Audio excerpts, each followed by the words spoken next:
Captain's log stardate 0808.26, Admiral Teague reporting.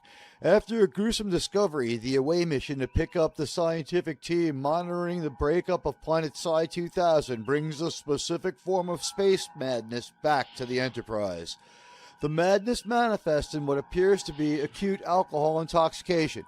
As this happens, the planet starts collapsing faster, a situation that will call for precision navigation. Unfortunately, the helmsman and navigator are among the first to become heavily affected by the madness, which is spread by touch. The madness spreads quickly through the crew as the planet below continues to implode.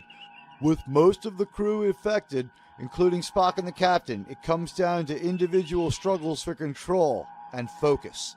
Dark personality traits, insecurities, and recklessness start to arise among the crew members, with Mr. Riley taking control of engineering, thinking he's a 21st century live streamer. Before anyone can stop Riley, he's completely powered down the engines and orbit starts decaying. Captain Kirk makes the executive decision to do a dangerous cold restart of the engines, theoretically possible, but never before attempted. While this is happening, it's a series of struggles to survive the ongoing planetary implosion, protect the crew from themselves, and generally try to avoid the fate of ships like the Space Shuttle Columbia, the Event Horizon, or worse. Spock's made the calculations, but can he reason well enough? It all comes down to the theoretical relationship between time and antimatter that will show up again and again across Star Trek. This incident and the resulting emergency will reveal a risky way to rewind time. But will the crew and the ship survive? When all the pieces finally fall into place, there's just 19 minutes left to save the Enterprise. It's each crew member versus themselves as action, adventure, and even a little world building all collide in this voyage on the final frontier. Set phasers to stunning. It's time for Saving Star Trek.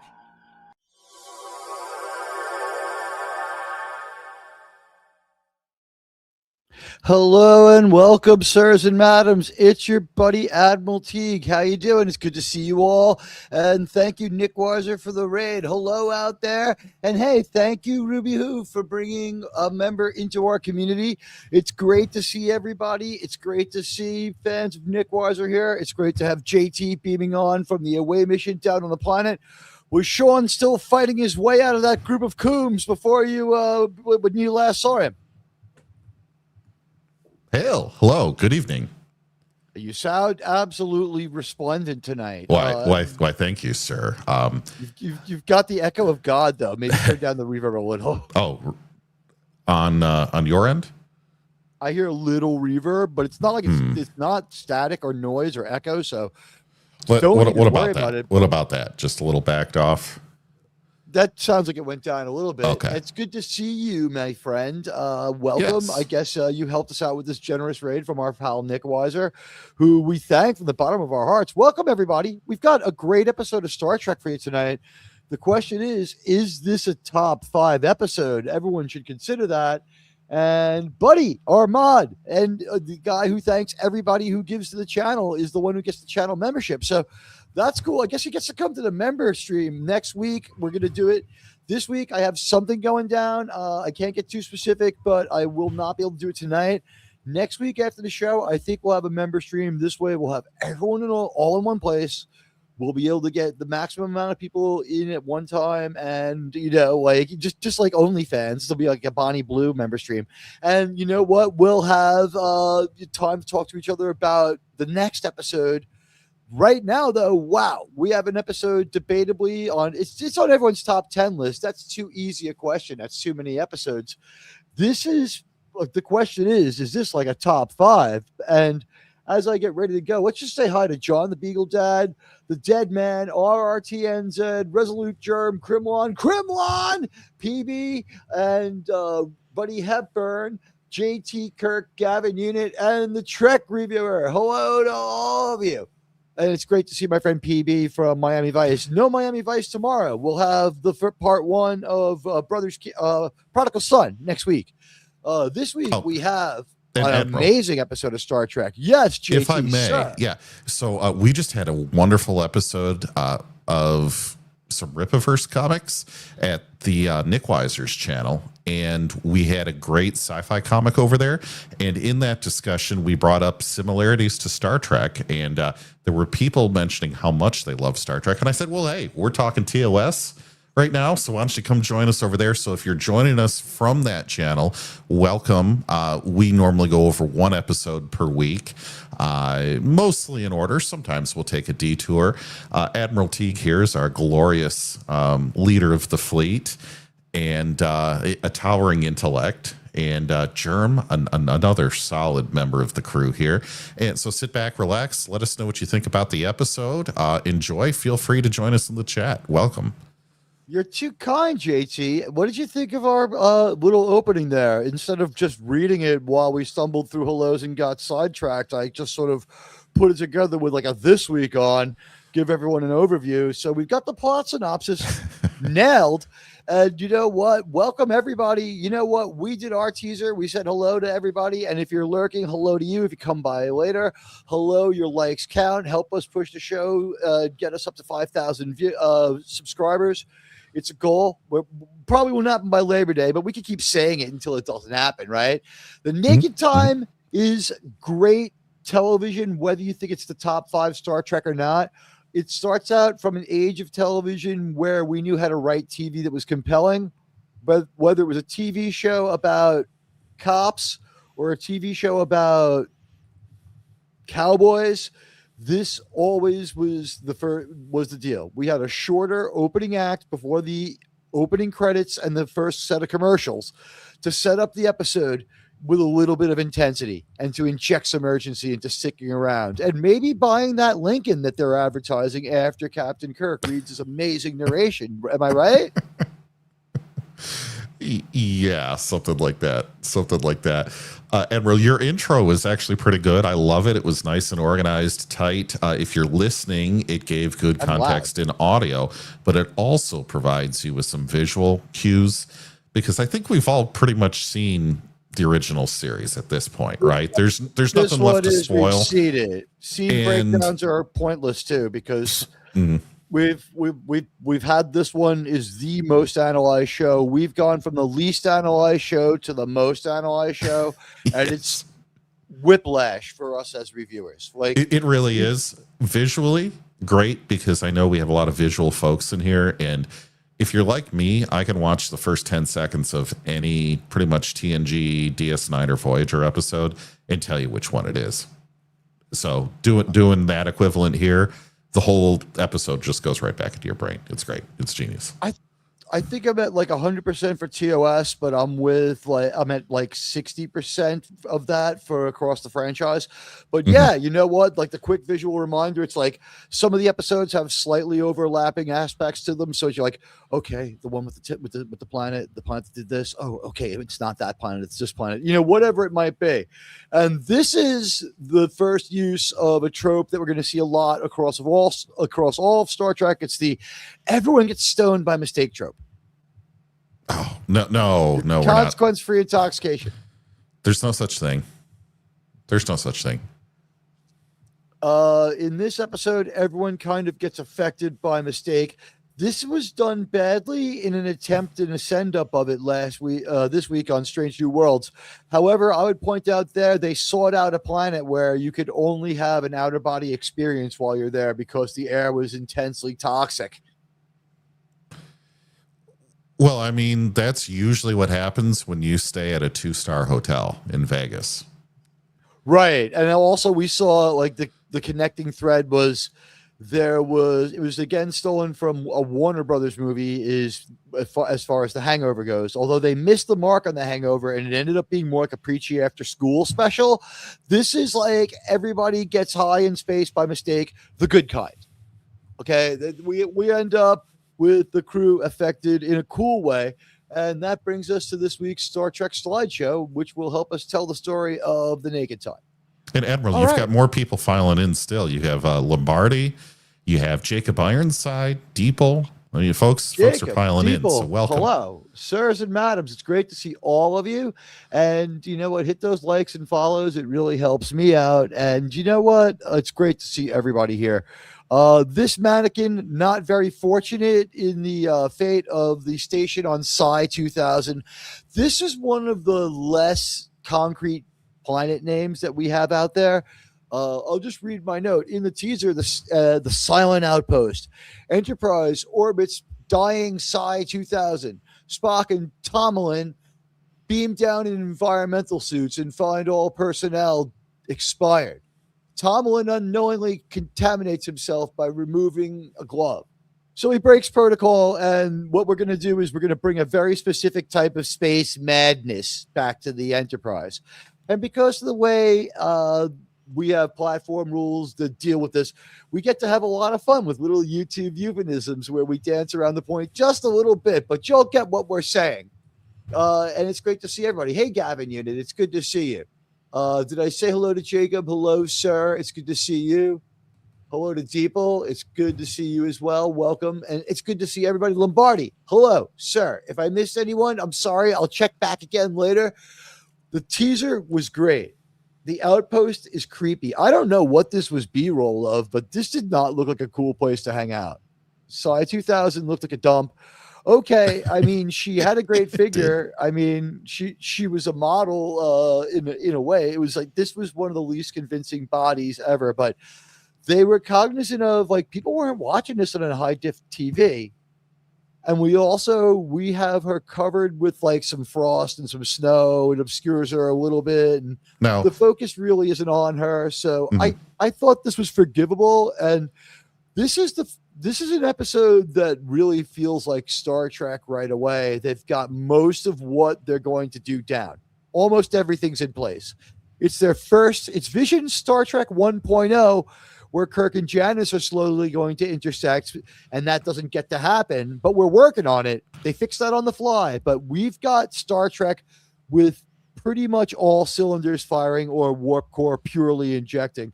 I'll just start Admiral, with... Go ahead. Real quick on this, what the hell are they wearing?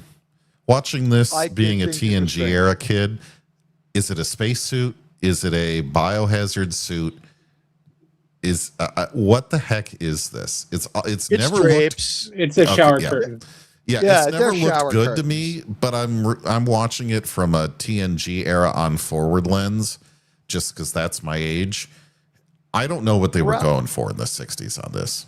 Ralph Macchio wore it to the prom in Karate Kid, but that's the truth. You're right. Here's the deal. What they're actually going for is it kind of looks a little bit like a biohazard suit. It looks a little bit like one. It looks a little bit like some of the ones we still have now. So like, I guess the deal would be when they didn't get back to them from the planet, they assumed something was wrong. And one of the protocols included that they couldn't get any readings. Let's assume that the planet's a mess. You know what I mean?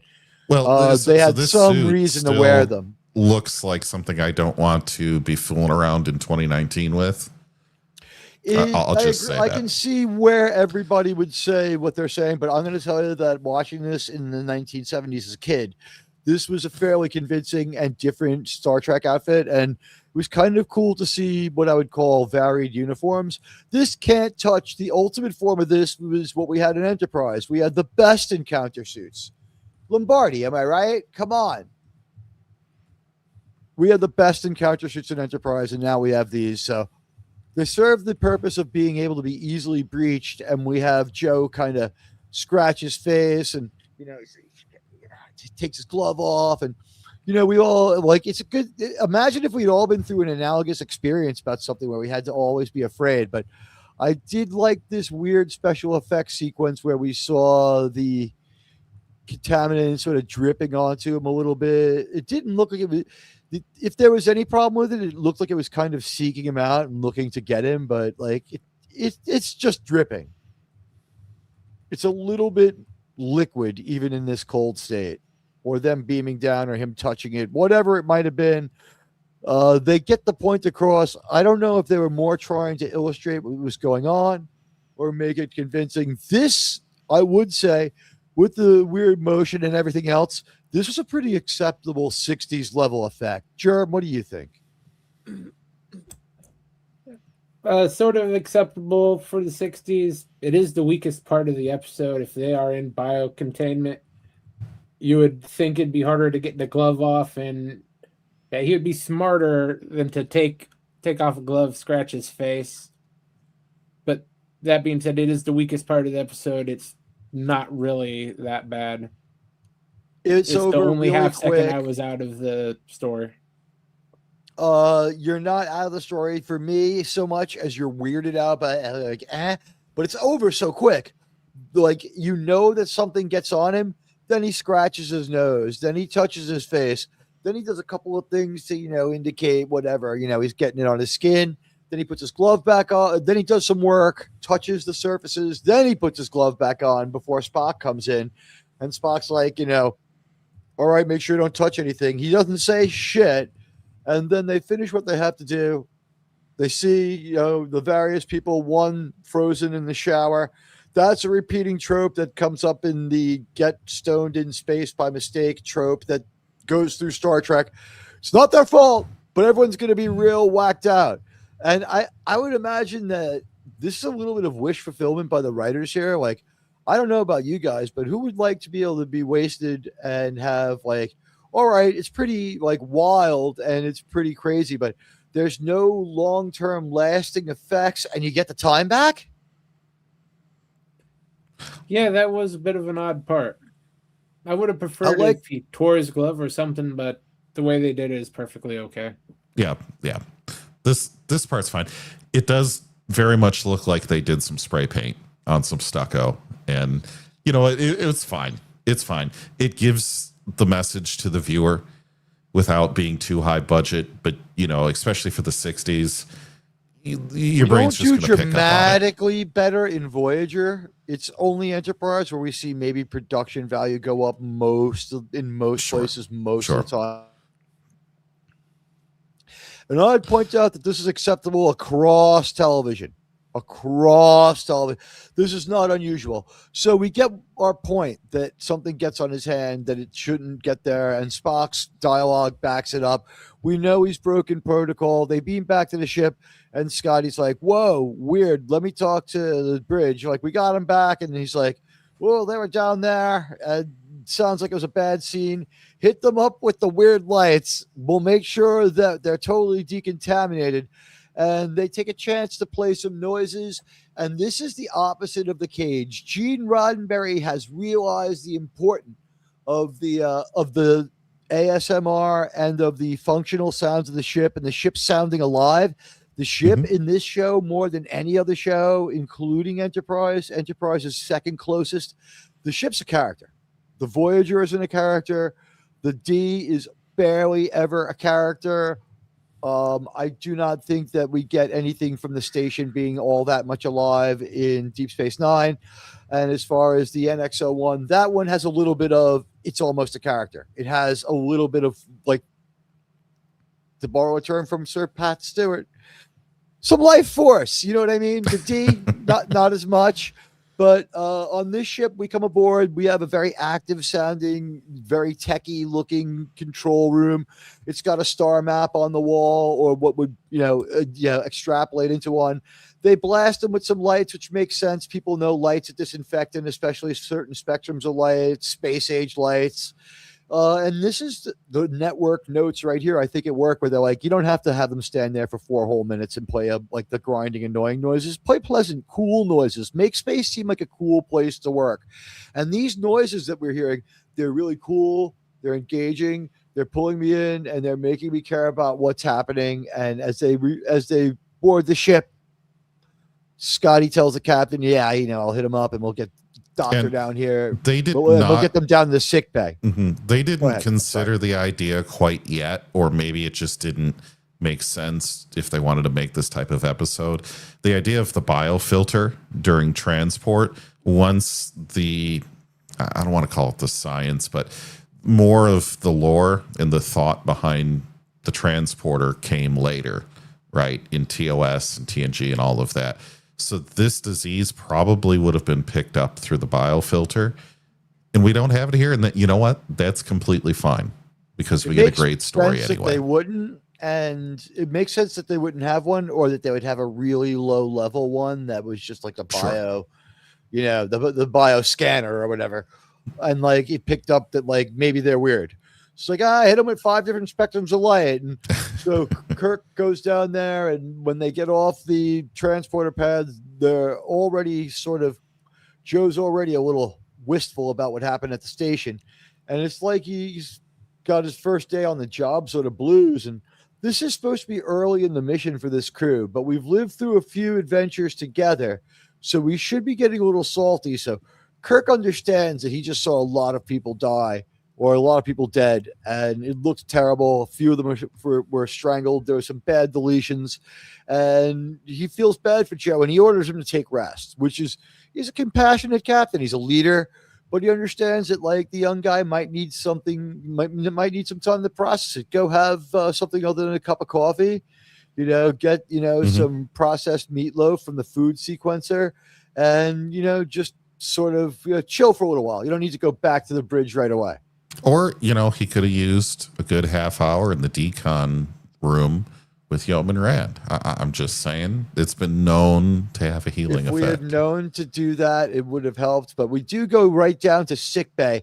Now, this starts to lead us to an impression that's hard to get around. And I would ask you guys, and hello to Option Trader 1776. Decon with Janice and Uhura is something to this show. Like, if only Enterprise writers could have done like one episode of this show, it would have been fantastic. Yeah. Here's what I like about this scene, and we'll extrapolate a little bit. McCoy is like, all right, you guys are fine. We've done everything. I won't make you kick the little things into the wall like I did with Charlie X. That didn't work out well for him anyway. I like their very normal looking clothes, that they look like they come from our world, that then when they put on their uniforms, they're again slightly but not insanely different. That McCoy's outfit makes perfect sense. That we have again the sickbay set being used again. It's just a wall at this point. We are going to reverse angle this when Khan is here later on. We're going to enter from the other way. Yeah, we're going to, like where Spock is, he'd be standing in front of where Khan's berth would be, or we simply have put him into another bed. It does fit with Journey to Babel. But we've got this awesome readout with feedback like they didn't have in the 1960s. I don't think anyone had seen anything like this. And this has not been changed by the people who do the special effects, as far as I can tell. I don't think the up-close one was the same, but I think they kept it exactly like it had been. They just made it clear, and they made it digital. I think they put a digital overlay over the one we saw last week, but I think we're being allowed to see what they had here. But we were able to clearly read all the categories. I think that was why they did it. I don't think it was a big deal. They did similar really later on in some of the TNG work, where some of the panels, are now readable, even though they knew what they said back then, but the film needed to be upscaled. Yes. But it doesn't say something that doesn't make sense. It's like, although there is no such thing that I can think of as oxygen regeneration, I do know when that number starts going down, you're in trouble in Star Trek. And also, it sounds like it makes sense. It sounds like a future discovery of how like human bodies work, or maybe it's just for like certain aliens. Maybe it's not important for humans. It doesn't. It's a term that is not anti-scientific. What they understood here was, and this is the network notes we talked about, in the cage, when we beam down for like a whole minute, and we have grinding loud noise and flashing lights, and we have 3 different levels of sound, and it's just too much. In this show, we turned it on. We tried to keep the sounds pleasant. We keep them relatively brief. We only went really long on the first couple of energize, patterns where we beam people down. We only had really long beam downs a couple of times until we got it across to people what was going on.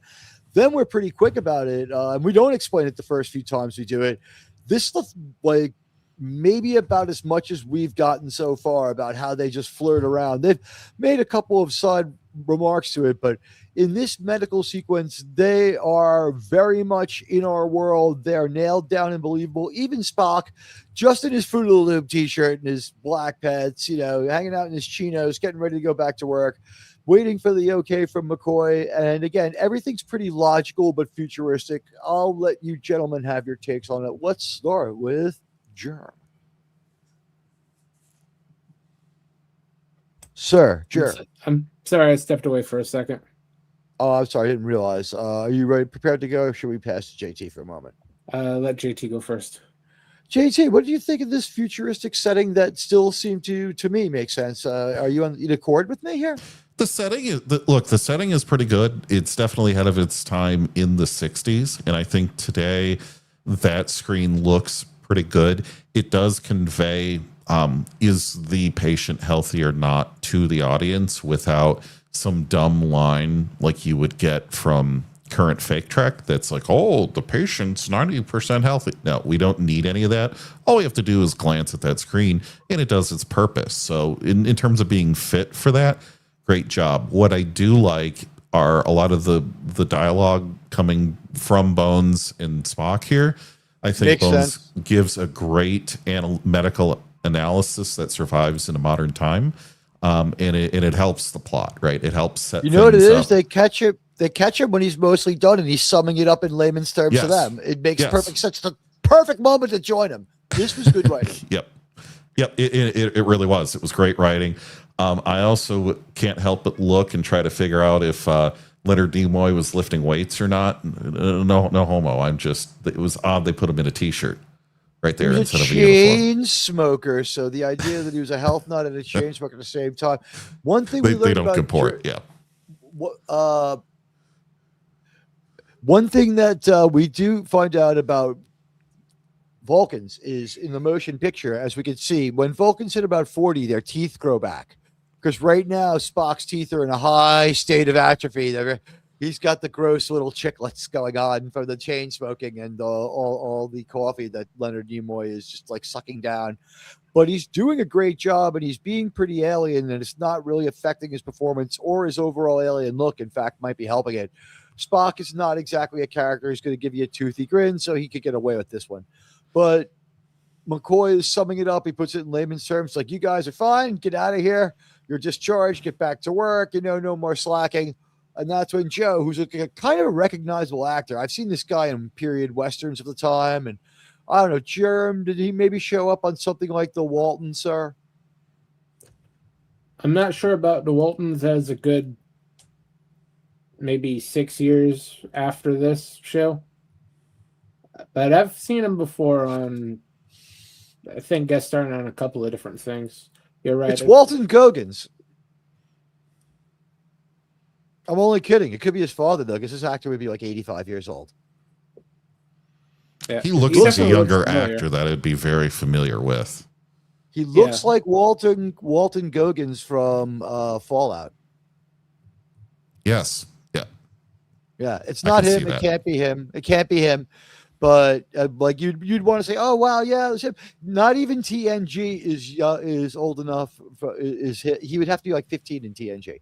Walton Sure. Goggins is like 55 to 60. Like this guy is now like 80, but he has this a moment of doubt and pain, and he's, sir, all those people, should we really be out here? And he's like, I understand. The mission is difficult, and we keep signing up. And that's when Kirk shows he's a good leader, sends him back to I recover. love the smile. Sorry, I don't mean to interrupt you, Admiral. Williams, I go love ahead. the smile. I love the line. It was a great leader line because he acknowledges that his crew are going to have these questions. He had these questions when he was younger. He may still have these questions now. And instead of yelling at him, he gives him kind of a smile, a smirk, like, hey, these are just one of the things you have to deal with. And it was encouraging. So I thought it was great leadership there. It beats other Star Trek captains where we would have had a guy say, like, you must remember, Mr. Tomlin, they died for science. Their small sacrifices are not to be remembered. Have the AI write letters to their families saying that I am distressed over their passing. Now come, we must go to the holodeck and ride like our polio ponies. Like Picard would have just been glib. He wouldn't have cared. Like Kirk was like, feel your pain. Take the afternoon off. Exactly. Why don't you just take a long lunch, go to the recreation room, hang out with your crewmates, get it off your chest a little bit. Maybe someone wants to talk to you. Maybe we did see him on Gunsmoke. Maybe we saw him on something a little later, like a late episode of Bonanza or a contemporary episode of Bonanza, because that's going on. So the away team returns. The landing party is decontaminated. McCoy clears him, Tomlin shows sudden emotional distress and is ordered to rest while the senior officers discuss mysterious deaths and the planet's impending breakup. Sherm, what was your feeling about them getting to the getting from the transporter room over to medical and getting cleared, and the little inspirational talk from Kirk? To which I would simply add, are you getting the impression that the bridge, the transporter room, and medical are real close to each other? Because, like, maybe just a hollow deck around the inside of the saucer section rather than up and down the gooseneck or something. Yeah, I'd assume they're on the same deck in the same section, especially since they only have the one transporter room on this Enterprise. You'd want to have them across the hall if possible. I think that there are actually other transporter rooms in this Enterprise that we do not hear about or see. We use like a primary, like a one primary transporter room that looks more or less the same, and maybe there's another one that looks almost exactly like it to explain some set differences. But we also have at some point some kind of huge transporter, because remember, they got everyone off the Reliant really quick while under attack by the Doomsday Machine, implying they had a huge, like, massive transporter, like a cargo transporter or something somewhere. Yeah, that's like possible. It was probably pretty dangerous. Like, hey, you know what? Like, the planet got destroyed while they were saying, like, sir, the Doomsday Machine's cutting the planet apart, bring us back. They didn't have time for like little minor stuff like, sir, 80% of us survived transport from the cargo transporter. It's a success. You know what I mean? Like, it could have been a disaster. Like the other transporter room might not be optimal, but like we're left to assume that there are other transporter room facilities on this particular ship. We get it in other later Star Trek, though, like retro imposed onto Constitution class ships, or implied by things like what I said. Yeah, but yeah, you do get the impression it's all clustered together. They did a good job on actually making sure they did the medical screening part. That would be something that the story, at least nowadays, they would completely overlook. And they don't get too crazy. They catch the doctor at the perfect moment. What did you think as we segue to the recreation room, where he's kind of doing a really good job of showing he's just a little squirrely from the planet, but maybe there's something else going on? And we get the first use of the amazing rattlesnake canned sound effect. The rattlesnake to show that people are infected. Yeah, the sound effect was a very good touch. The actor does a really good job portraying there's something wrong with him more than just his state of mind. Rubbing of the hands, just looking at him. Very good touch. You get the sense that he's infected with something, but no one around him is going to get that same real sense of it. The interaction with O'Reilly and Sulu, top notch. He does have a great interaction with O'Reilly and Sulu. I'm sorry, with Riley and Sulu. Riley and Sulu have like some concern for him. They're not hitting it too hard because this is the kind of thing you signed up for Starfleet for, let's face it. But they ask him if he's doing okay, and they're surprised that he's overly emotional. And now he's a lot more emotional than he was just a couple of minutes ago. And like he yells at Sulu for putting his arm on his shoulder to comfort him, and he makes some istophobic remarks about Spock that kind of are off-putting. And did anyone else pick up that maybe Sulu was a little friendly with Riley? Like a little too friendly. I didn't feel that way. I think that what it is Riley comes off a little effeminate because he has a very nasally accent, and he's obviously based on, like, say, Bobby Kennedy or someone like that. Remember, Bobby Kennedy is like 30 at this point. He has that northeastern, what they think an Irishman would sound like. Well, remember, when they make this show, they had just lost an Irish president who was very friendly to NASA and who probably would have loved this freaking show. And Gene Roddenberry probably thought he was like the greatest president ever for starting NASA and for saying he wanted to go to the moon. These are things that probably meant more to Gene Roddenberry than most of what the other things mankind has done. And, somebody who spent a lot of time with Gene, like William Shatner, just going into low Earth orbit, had a lot of reaction about that. So I would think that Riley's like, I always considered him a tribute to JFK. because the character has some nobility, but he also has like, he's a true Kennedy. Like, what is he into? Like, he's wasted. He's Irish. He's got a Boston accent. And I thought it was fun that our resident Irish character was an American rather than being Irish, showing like the global nature of space exploration and their version of like the future. It made sense. Like the Riley character infinitely made sense. And we had him interacting with Joe. Joe at this point, a few problems. Sulu and Riley can't stop him, and this is where Shatner kind of is talking to McCoy about, well, what the hell happened here? Why did he grab this butter knife and go berserk? What exactly was the sequence of events? I want this, I want to know what happened. And McCoy is going to try to save him, and he's like, I don't understand. And things already look pretty shitty for this guy. I don't get it. And on the bridge, the planet is starting to fall away from them faster. They've already covered that. The recreation break room is Tomlin sweating. He's agitated. He hysterically rants about the futility of exploration of space, and he attempts self-deletion with the butter knife, and he seriously wounds himself while infecting Sulu and Riley. So after this happens, back on the bridge, Spock is explaining how the planet's starting to implode. They keep switching back and forth between saying the planet is imploding on itself and that it's starting to explode outwards, and it doesn't really track.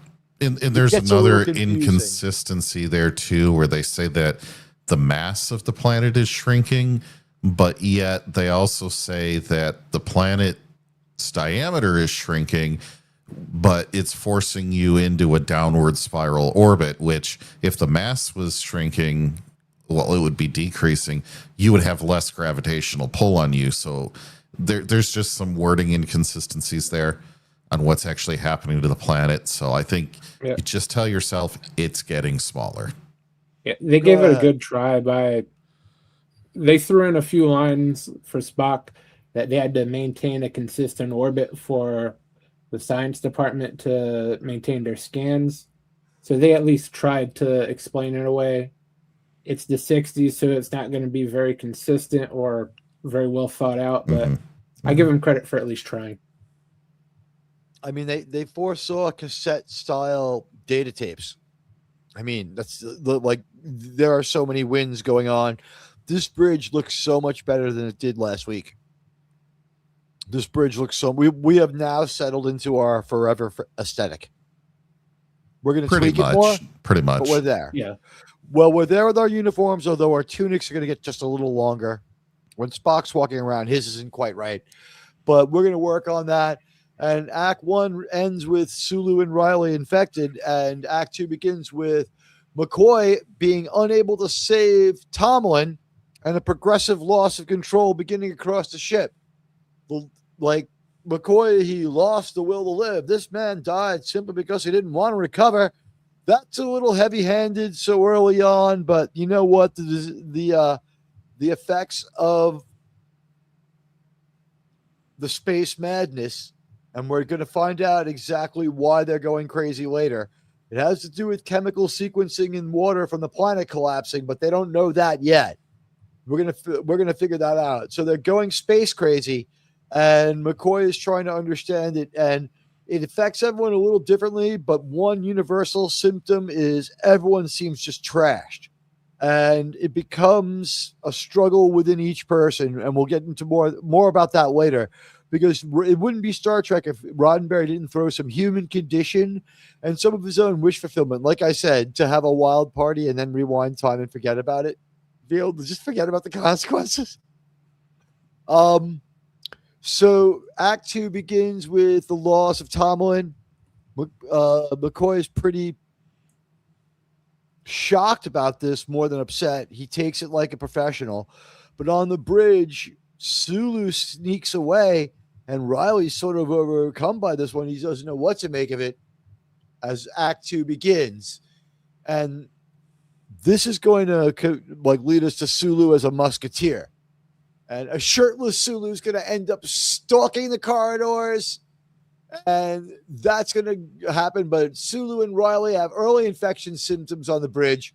Sulu leaves to exercise because he's so like pent up and like going nuts. It's like, well, I don't know, like one of those people who just needs to go like, let's take off our clothes and streak and run, like old school. And like Riley becomes insubordinate. He gets obnoxious. So Riley kind of like a mean drunk, and Sulu is one of those people who just acts completely erratically. So you're saying that Scotty as a Scot would be completely normal? Scotty is one of the people you'd notice in this episode. Scotty and McCoy are completely unaffected throughout this entire episode. McCoy, they don't bother. I think even with the sound effect, he gets it. I think he does like a hand rub when he touches an infected person. It might be Christine. The thing is, he's already got the cure ready to go, and like you assume, like within minutes, he's self-injecting. You know what I mean? It's finished when she touches him, so we don't have to dwell on that a lot. But Sulu takes off. I think he says he's going to go hit the bowling alley or something. And when Spock confronts Riley about this, Riley gets obnoxious and he's like, Mr. Spock, you're out of your mind. And it's interwoven with the scene in the medical bay. Captain's down there, which is why Riley's a little extra unhinged and not able to control himself, even though, it would just take a minute or two longer. But the captain and Bones discuss what the hell happened with Joe. How come Tomlin, Tomlin, read his name. Yeah, Tomlin. How come Tomlin wasn't able to pull through? It makes no sense. And McCoy is like, a man like him wouldn't just give up. He's had a high capacity for self-doubt, but I didn't think it would be pushed to the surface so hard. And Kirk's kind of like, I want to know why. I'm responsible for his life. I want to know what happened. He's like, well, we're going to find out, man. Yeah, I've never lost a patient like that before. I've lost patience, but not like this. Yeah, There's something really weird. This might make you more susceptible to injury or nerf your recovery ability. Or Joe was just in such an emotional tailspin that he couldn't pull out of it. Jerm, what was your thought on what happened to him, sir? You get the impression he just gave up, and you do see that sometimes in drunks and other types of users. The littlest thing, and it's just they check out and wounds won't close, heart stop beating. It has been said, it's sprinkled across military stories, right? It's like, just, you've got to hold on. You've got to want to live. Like, we've heard guys say that a million times in military stories.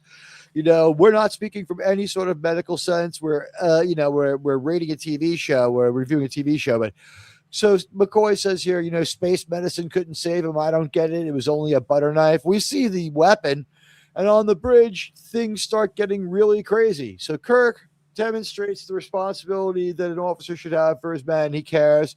He cares about what happened to Tomlin. He wants to know, and he doesn't want to lose anyone else. At the same time, we have things going crazy on the bridge for Riley, and I think it's time for our montage. I think that our fans have earned it. Here it goes. Sir, steam is better. Sir, honestly, the dogs are better. Sir, I have the man. Sir, my name is Raisin. $1 billion, sir. $1.1 billion, sir. Sir, he has a cold. Don't shake his head. Sir. Riley is not going to be subordinate. He's sick and tired of calling Spock sir. Doesn't quite go back to calling him a pointy, but certainly like he was reading the adventures of young Jonathan Archer, wasn't he? He was not having it from some Vulcan. Must have been. No Vulcan's going to talk to him this way. And we have early divisiveness, and like he also like he's just insubordinate to everyone. He's totally cool with Uhura, though. He's just like, you are hot. You want to come with me? He is like, basically, I guess, Sulu is the erratic drunk. Riley is the boisterous whiskey drunk. He is out of control. Sulu's had too many beers, and like he's had like Red Bull and Johnny Walker Red and Red Bulls. like too many of those. Yeah. Like 15 Jaeger bombs or something. Yeah. Riley said, Buddy Hepburn's got it. Riley, respect my authority. It's true. By the way, I haven't seen Kal-El here in a while to tell him, like, when we made those 3 Star Trek mashups in a row, he won, like, audience member. If you guys are in the chat, when we're featuring chat and answering some questions, a lot of the time what we'll do is we'll include people and we'll do a close-up on your chat. Kal-El won, like, 2 weeks in a row because he had, like, what's going on is, like, Mark is asking me a question and I'm answering it. And we had to go to the chat and zoom in on it. And we couldn't explain it any further because what happens is Mark and I are talking normally, but Sean, like, you see him looking and, like, reading, and then he just starts laughing really hard. So if we stick Kal-El's chat, like, way up on screen, it's a little Mr. Carter, you've escaped from the villagers. I see you got out of across the horizon and out of sight of the Coombs. They were trying to take your stuff. They wanted free stuff, the Coombs. You said my name, so I beamed myself up. We said it that third time, and you magically appeared. We've just gotten to the park where McCoy has lost Tomlin, and Sulu and Riley are showing the early signs where Sulu has left the bridge to exercise, and we know where that's going to lead, and Riley becomes insubordinate. You got to take the edge off. I have said this, and I don't know if you agree. It's good to see you, Sean. Guys, Sean was late the other night for Sci-Fi CSI, but I want it to be known, Sean never left his post. The post that holds up the back patio was messed up, and he had to fix it. He stayed in his post all day. I'm almost done. I got the priming done today, and it just kicked my ass. It's paint tomorrow. How damn hot is it? 100 degrees. Ooh. You have to go, sir. This is what you do tomorrow. You go to a restaurant supply store. You buy a giant block of dry ice. You put it in a styrofoam cooler with a giant piece of duct hosing. You duct tape that onto there, right? And you put a fan on it with a hole, and you keep that next to you, and you have it blowing across the dry ice, blowing on you while you're at the post. This way you can beat the Texas heat with some Star Trek style technology. It should only cost $100 the first time, but then it's $10 a pop after that. It might be worth it if it's kicking your ass. No, the swamp cooler. I had one in Florida. It's okay. The thing is, I have to wait till the afternoon to start because the patio faces east. So I have to wait till the sun's going down. I can't start it till later in the day. So that's why I've been late. But it's all done except for just paint it in the afternoon tomorrow, and I'm done until I get the next project. You know what? Fair warning to everybody. This week, what happens is we know they're going slow and substance free on Strange New Worlds. So this week, what's going to happen is it's going to start with everyone who's seen Spider-Man gets to talk about that one first. Then we'll do Strange New Worlds. If the show goes a little bit long, we have been really good boys. And we are already on Act 2. So Act 2 is titled by me, Loss of Control. McCoy can't save Tomlin. Sulu leaves for exercise and Riley becomes insubordinate. In the Act 2 keeps building. Sulu shirtless, stalking the decks and corridors, running around with a assaulter. And he's got his fencing foil. And I think we've all heard the interesting story from an only 70-year-old George Takei when he told it for the first time. And he was all right, and he didn't look old and disturbing, and he was kind of still cool, and he wasn't openly arguing endlessly with Shatner at the time. He hadn't signed up for Twitter yet. And he didn't have social media yet.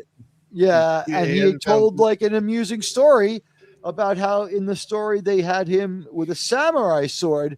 But he said, look, that wouldn't be me. I am an American. I'm just of Japanese descent. And this really works great in the sense of Star Trek that, yeah, okay, so we have a lot of Americans in the crew, but they're from everywhere. But you know what? Uhura is American, but also seems to have spent a lot of time in Africa. Transporter technology is democratized on Earth. She could have gone to school in one city and lived in another, just bounce off a satellite around the planet and just beam somewhere else. Who knows how it works? So Sulu the Musketeer is the middle of Act 2. He is reciting lines from Dumas' Three Musketeers. and he returns to the bridge to protect Uhura as a fair maiden until Kirk and Spock subdue him. It's hilarious, and we have some pictures here. Here he is. It is our pal George Takei. This is George Takei. No, it's not. Ahead. There it is. There it is. Yeah, he said this was his favorite episode. He prepared for this one. He had time to prepare for it. Ooh. And hey, there's something on the radar. It looks like our pal Welshie has entered orbit. Incoming Good super shot, chat. Mr. Carter. We have a very generous $5 New Zealand super chat, and everybody should like up on that one from our friend Welshie. RRTN said, a great episode when Han Solo held for Frodo as they flew the Yamato into the Matari Nebula to escape from Thanos and the Daleks. I smiled. Yeah, it's been said. That's a good one, Welshie. You know what? We just like the reason why the crew is so strong and robust is that it just came from heavy gravity planet Chuck Norris 3. Everyone's a little stronger and pumped. Like they send Starfleet personnel that James Kirk spent a year living there after he spent a year living in Denver to increase his oxygen ability. That's why his oxygen regeneration score is always so high when they put him in that weird med bay in sci-fi sick bay. So here's Sulu jumping around the ship with his fencing foil. He fought off the suggestion that they that we were looking for that we have him have a samurai sword. It makes perfect sense. Sulu, George Sakai explains it perfectly. I enjoyed his take on it, and it was fun to see Sulu having fun. Just before this happened, chronologically, what happened is hidden personality traits start to rise to the surface. This we've all seen happen to drunk people. It's like some people start getting a little too handsy. It's not every drunk person, and it's not every drunk person every time. Although the people that it happens to tend to be like the ones who need to like, I don't know how to put this. There's alcoholism, and then there's people who just have like a weird relationship with drinking, right? And it's hard to tell what happens until it all plays out, and you got to live long enough for us to make an accurate read. Someone can have a weird relationship with alcohol and like shake it later in life, but like that same person might just have the weird relationship with alcohol take them down the road where they like, plaster their car into a wall, and that's it for them. And we just write it off as alcoholism. We never consider it further. You know, part of like getting reconsidered is sticking around. So Riley is like, he's representing like a whiskey drunk. He is like an instant drunk here. This is like the atmosphere of the planet. He is instantly wasted in all the wrong ways. He is going to put on a Mugatu costume. He touches like weird touches, almost Me Too's Christine. And he says something. He's like, Joe's dead, isn't he? Which is weird. And she's like, yes. And he's like, you know what his problem is? He wasn't born an Irishman. And while this is true and makes perfect sense, Christine doesn't know what to make of it. And she's like, I know you were close. This must be hard for you. And he's like, well, see you later. And he just kind of bounces out of there. And it occurs to me that the reason this scene was so strange to me was part of it gets cut for the shorter run. This is the shorter scene that part of which can be cut out for the 2-minute reduction for the different cuts that are syndicated. Remember, some cities get a really colorful cut that is 2 minutes shorter, and some cities get a more washed out looking cut that has a longer story. Both sets of fans end up super hooked, and everyone's always freaked out when they go on vacation and see Star Trek in another town. I remember when I would go and visit my cousins in Philadelphia. That's how the guy said it. It's like, welcome to WPHI Philadelphia. And they would do like their Star Trek stuff, and I'd be like, wait, like this part isn't in the cloud monitors. Like, what are you talking about? And it's like, you got to get a better TV. It looks like shit. And they're like, what are you talking about? Dad won a bunch of money gambling on the Phillies and bought this TV. Against the Jets, right? Well, that would be the wrong Eagles, sport, but yeah. Like, against the Mets for sure. It was the 70s. So he didn't say, this is WZAZ in Chicago where disco lives forever. Different franchise, but it still has William Shatner in it. Yes, it does. William Shatner will be in Airplane 2. William Shatner will return in Airplane 2. You know what? I saw that movie in theaters as a little kid. My parents weren't even afraid to let me go see it. They even knew about like the mild, quick nudity. They didn't give a shit at all. And when we saw that part where the jet hits the radio tower and takes it down, like we barely understood the context. And I just remember being like 8 or 9-year-old, and me and my cousin just like roaring with laughter. It was hilarious. It was funny. Sight gag and it's a setup and a sight gag that doesn't need context to be funny, but it's also a funny like verbal joke too. It's like great wordplay and great visuals. But Sulu the Musketeer gets subdued by Kirk on the bridge after this weird scene by Riley, and he touches Uhura, but Uhura more is impaired and slowed down by it and has brain fog from it than gets nuts. And it takes a long time to build up on her, but he touches her a lot. Maybe her dress protects her. We don't see her getting overly symptomatic unless it's when she gets emotional and yells. But Kirk has been yelling at her for a long time because he's pissed. And everyone has to listen to Riley, who turns into a human smoke detector in just moments. We finally take out Sulu. In William Shatner's book, he says that they weren't acting when they attacked him. They were so sick of him. He said that he almost stuck the fencing foil in like 4 or 5 people's eyes. He was taking it way too seriously. They kept telling him that they loved the energy, but to calm down and stay a pace or two back. The camera can't tell. Please don't cut Janice's face off by mistake. Sulu. Yeah, he was poking crew members and shit like that.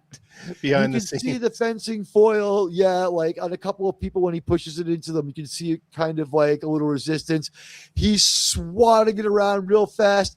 The thing is, he knows what he's doing, but he's getting too close to people. He's overconfident and he's making like he's underthinking it.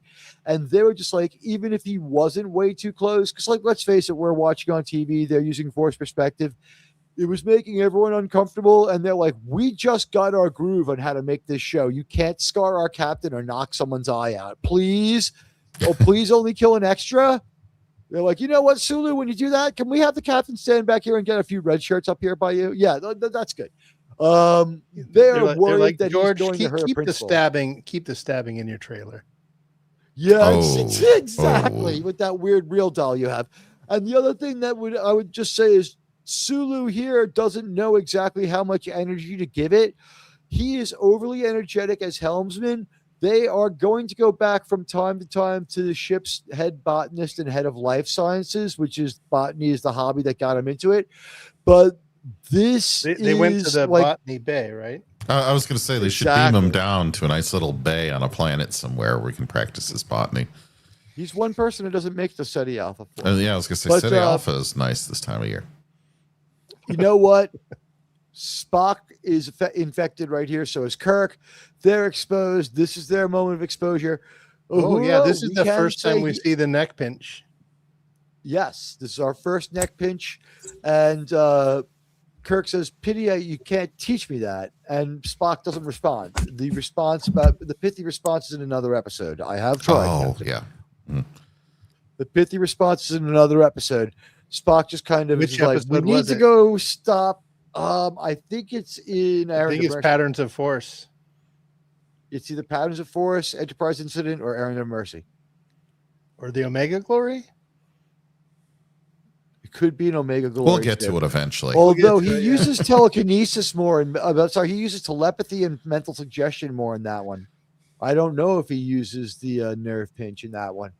And thank God they called it the nerve pinch instead of the nerve slap. That would be just the pinch is not the Vulcan grip is much more aggressive sounding and much more formidable sounding than the Vulcan nerve pinch. The Vulcan nerve pinch is like something Gene loves, like very precise.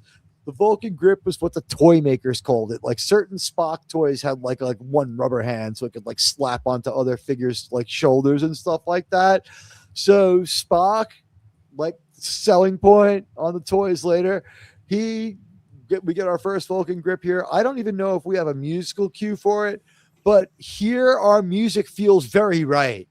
We've thrown out the musical cues that didn't work in the first 2 episodes. Where No Man Has Gone Before and Corbinite Maneuver were heavy beta testing for the music. Captain Riley, while this is going on, has taken control in engineering. He seizes engineering, locks out the crew, and broadcasts an out-of-key one-man musical show of "I'll Take You Home Again, Kathleen," causing the engines to fail and the ship to begin falling into the planet's atmosphere at the same time. He messes around with the engine.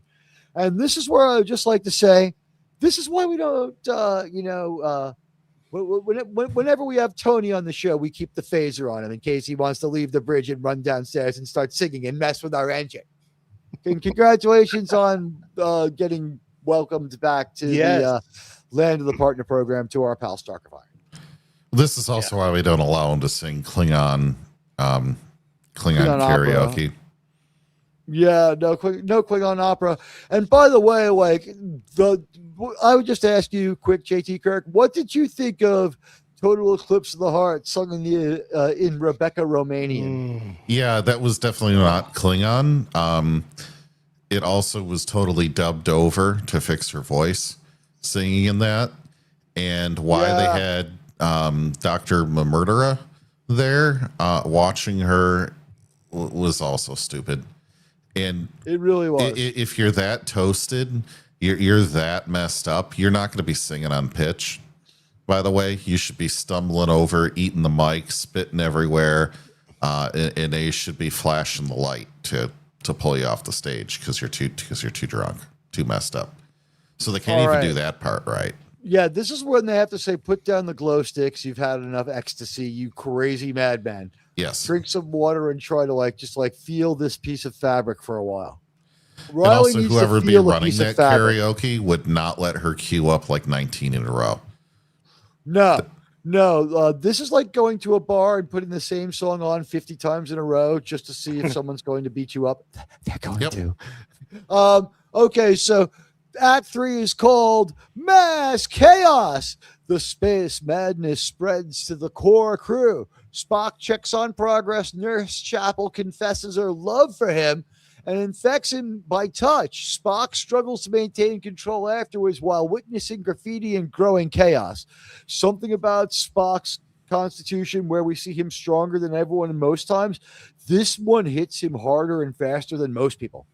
This really intoxicates Spock fast, but Christine's got her hands all over him and she's sweating like a pig. She is just, everyone's like, "Hey, head case, good to see you." Everyone is just gushing. Everyone is covered in sweat. Everyone is freaking out and celebrating naked time too. It's good that we only have one-way visuals on our audience for the show. For now, God only knows what happens when that day comes. But that'll be called Star Trek OnlyFans. Do we go on OnlyFans and ask Caprica 6 to do a intro for our show? She's available. I mean, how much would it might be cheaper than a cameo. We could get that for 60, but Linda Park's is going to be 100. All right. At any rate, the Ikora crew all has space madness. Kirk is down in engineering trying to dislodge Riley after he and Uhura come to loggerheads. And I see something on the long-range scanners. Incoming it's super again chat. our good friend Welshie. Welshie, thank you. You are a member of the Q Continuum for tonight's show. A great episode when Dr. Johnny Fever whispered, "Stewardess, I can speak jive." And Jack and Janet drove into Louis' taxi to rescue Captain Stubing. I cried. Captain Stubing and Murray. I'm sorry. Captain Stubing and Murray from Mary Tyler Moore. How come we never see them in the same place?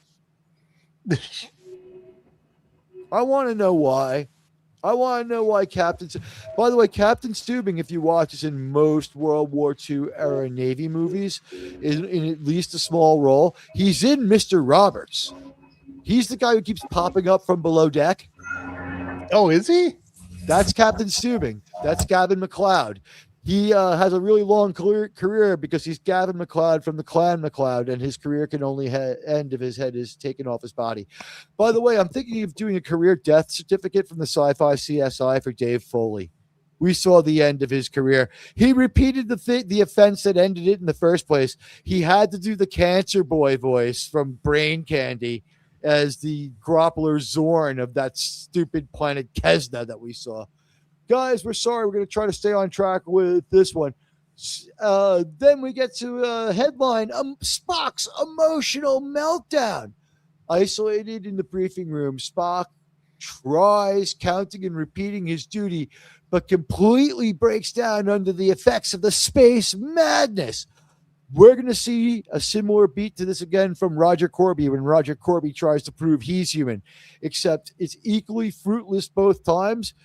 But for Spock, it brings him to a place where he gets really human. With Roger Corby, it takes him to a place where he realizes he's got no humanity, and then he just wants to kiss the long kiss goodnight to Andrea, and who wouldn't? But Roger Corby fails at this, and Spock, I guess, largely succeeds by having an emotional breakdown while trying to count and reason and repeat his basic orders of Starfleet duty. He's basically doing what would be in our military your basic watch orders. He's like, I'm a Starfleet officer. I will not quit my post unless properly relieved. And Leonard Nimoy is doing a fantastic job of acting. And I'm going to ask every member of my crew, and thank you so much, Welshie. I'm going to ask you, every member of my crew, to respond to this one now.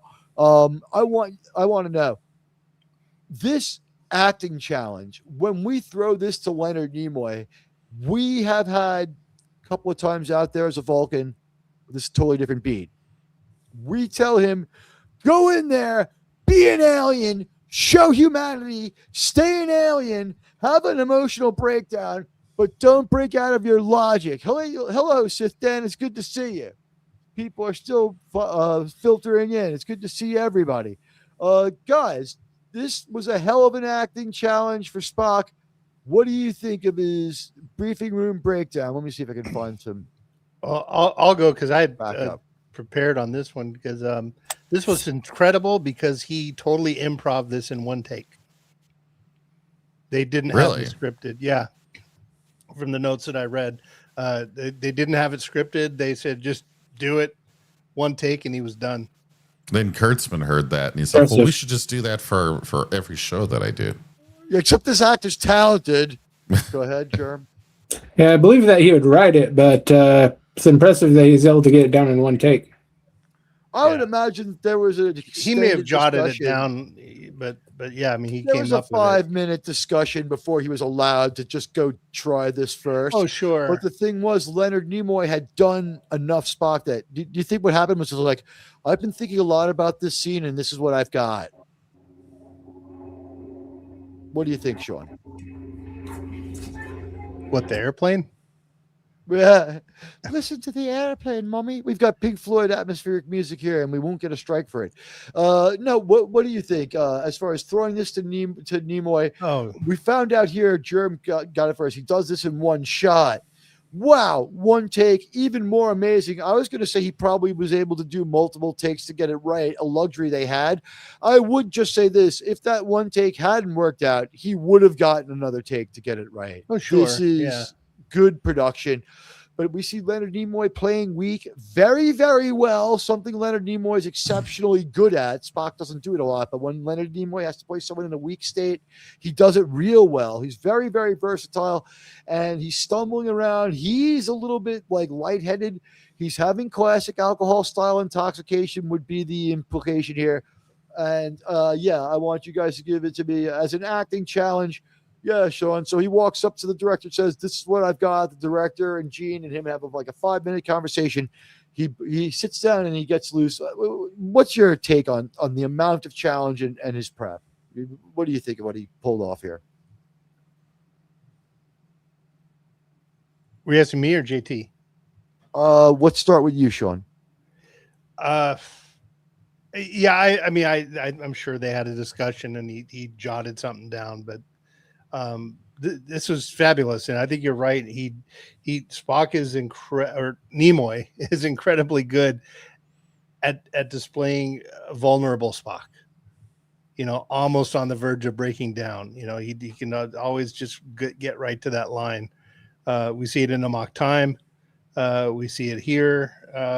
What else do we see him? I'm trying to think of another episode where he gets like this. They're out there. I mean, Paradise Syndrome. Paradise Syndrome. Yeah, Paradise Syndrome is one. Oh wait, Paradise Syndrome is the Guardians. This side of Paradise, I believe, is. Oh, this side of Paradise. Yeah, I always mix up. It's weird because Paradise Syndrome makes much more sense as the episode title of This Side of Paradise. Oh, All Our Yesterdays. Oh, that's a good one. Nimoy's not playing Spock in that, but he's playing Sargon. No. Yeah, but Leonard. We're talking about Leonard Nimoy's range. We're talking about Leonard Nimoy's range, though. So yeah, it's still Leonard Nimoy. So he's playing another character with traits. Yeah, I mean, he's projecting another personality and doing it well. Sargon is the head of those aliens. I think that character has a different name. Good chess program. He is a super dick in that episode. That's a great one. That's the one that has Dr. Pulaski young. Oh, that's really right, young as a female red shirt. She was gorgeous in that. She is, because they took precautions. They said she is a face model. Let's tailor her outfit so that it's more of a baby doll dress. And if you look, she alone has a very baby doll dress like TOS uniform. It looks like regulation, but it's not very form-fitting. And as you can see later, as Dr. Pulaski, when she's older, she 17 years later and 5,000 packs of cigarettes in a room where she never opened the windows. Her figure is still the same. She looks like she smoked a lot. Something happened to the texture of her skin. She didn't really age that horrible. And the hair, just unflattering. Hey, Phantom Outsider. That was 80s hair. That was 80s perm hair. Yeah. Phantom Outsider, you're right. Yeah, Return to Tomorrow. Yeah. All Our Yesterdays was when they go into the Ice Age. You guys keep us honest. All of our Yesterdays, I believe, had a pickup for the last shot ever filmed. I think they had to come back to do a couple of scenes for that one. I think the last moments of Star Trek ever filmed, because they're not even on the bridge when they did them. It was like a couple of things in the library, in Mr. Atos's library. The ship and stuff is barely in that one. They beam down. Almost all of it's on the planet. I don't even know. I don't remember the ship plot from that one. Yeah. We'll get there.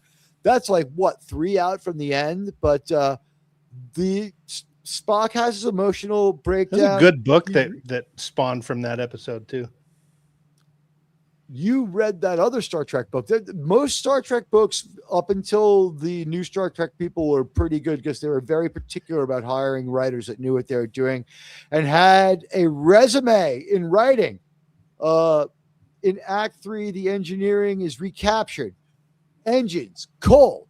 Kirk, Scott, and security retake engineering and arrest Riley, or at least detain him. Scott reports the engines are cold and a normal restart will take 30 minutes, far longer than the 8 the ship has left. This is high drama from this moment on. The musical score is fantastic. It kicks in a frenetic way. We see everyone's cross-trained. Kirk's on the council. Scotty's on the council. Then a red shirt takes it over. We see that, Riley was able to run it. This entire ship, these are the best and brightest. They are highly cross-trained Starfleet officers. Like they're on a submarine, which you do that on a sub, right? And this is generic. And the Enterprise is the equivalent of a mashup between a nuclear submarine and an aircraft carrier. It doesn't launch a lot of small ships, but it's supposed to be like as powerful as an aircraft carrier.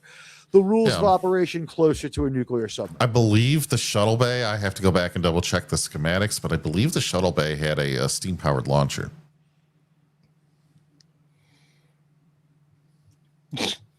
That's good because you know what? The electric systems in the shuttle system, well, Sean told you what they did to the Reliant. Steam is better. The Reliant needed a coal drive. Obviously, we needed a steam core in there.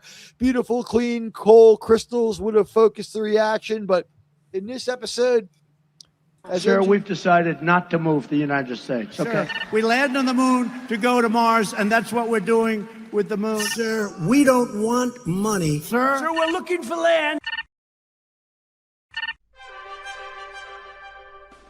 Sir, steam is better.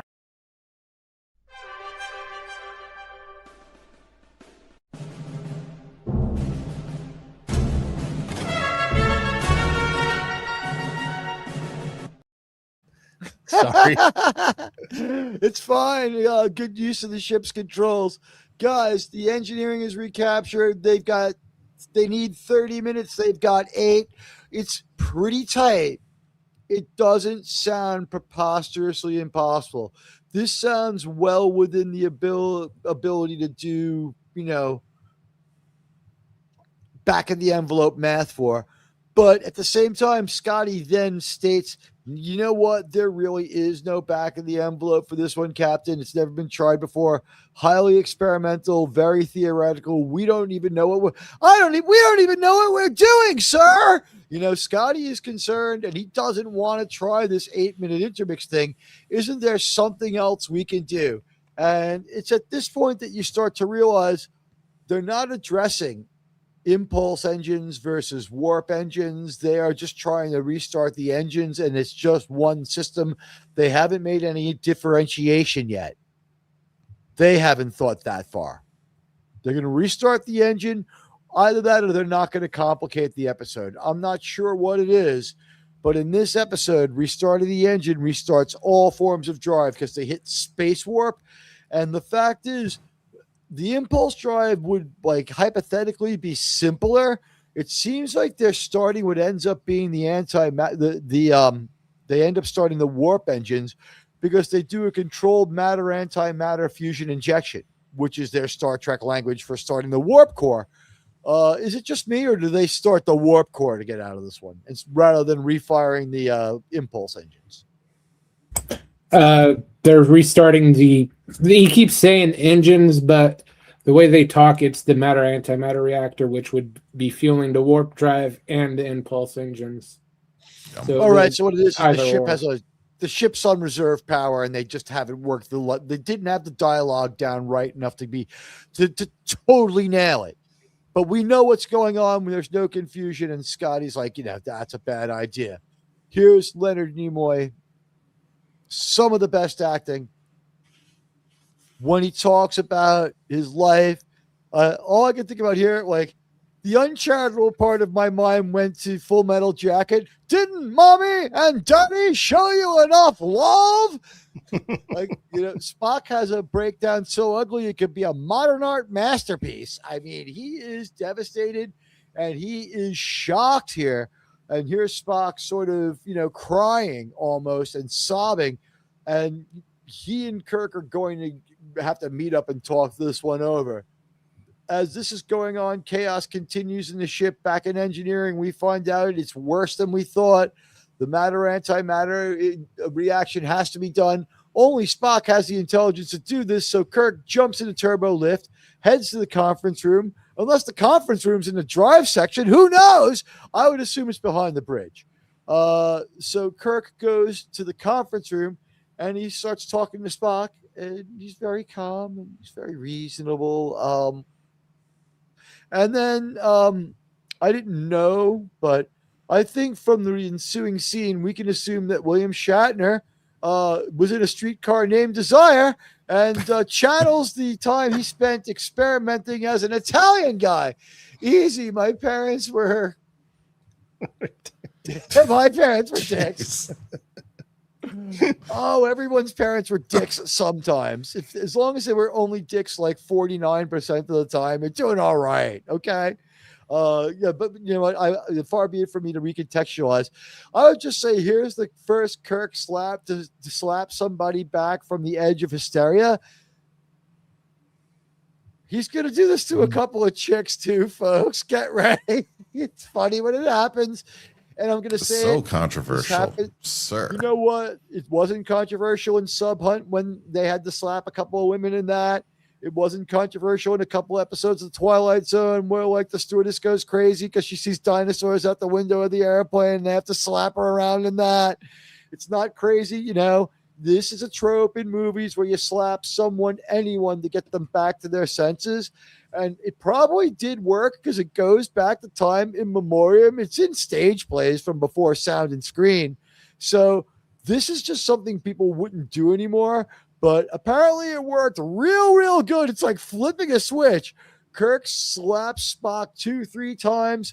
Then, like, he does the I have had enough of you, like, you know, foreshadowing with, like, we need to start the engines. You need to figure out the reaction. It's theoretical, Spock. It means it can be done.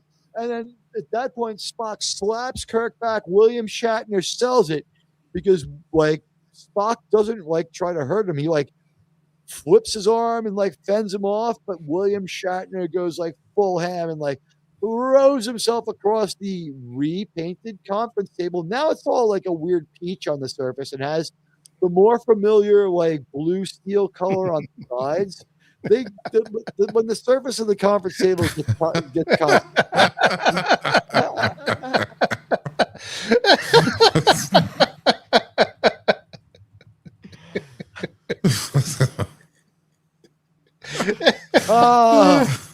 oh my God.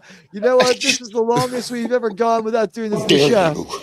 Sir, that was so controversial. Sir.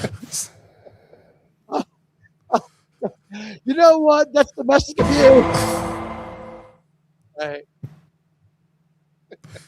Oh no. Bitch. All right, let's calm down, Arnold. You know what? Take him to HR. So at any rate, like Spock and Kirk, like after Spock throws Kirk across the room, and the show is like, foreshadowing his super strength without getting into it. It's like, I would imagine this was another show note where like Gene was like, at this point, Kirk gets up and says, your super strength, you got to watch that. And they're like, we don't need that. We'll explain it in another episode. We already like explained more than enough stuff. We're on the edge of getting a little too thinky. Don't worry about it. You went flying. People get it. Okay. He's strong. They know he's not human. They see the ears.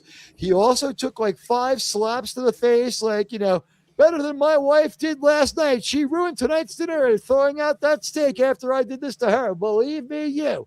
But whatever. Spock gets slapped around pretty good, and it brings him more or less to his senses. And he speaks in halting, but progressively more. I love this look from Kirk. It's like, you're going to figure out that goddamn math equation, you asshole. And, he's just like, you're going to do it. And you're going to do it in 6 minutes. And that's the way it's going to be. Because you just wasted 2 minutes making me beat you into submission. His inebriation type is like the cop who drank too much at the Irish pub, and now he got called out on some emergency call, and he's got to get it together. And he drank like an entire, liter of coffee. And he's trying to do it, but he's still kind of screwed up.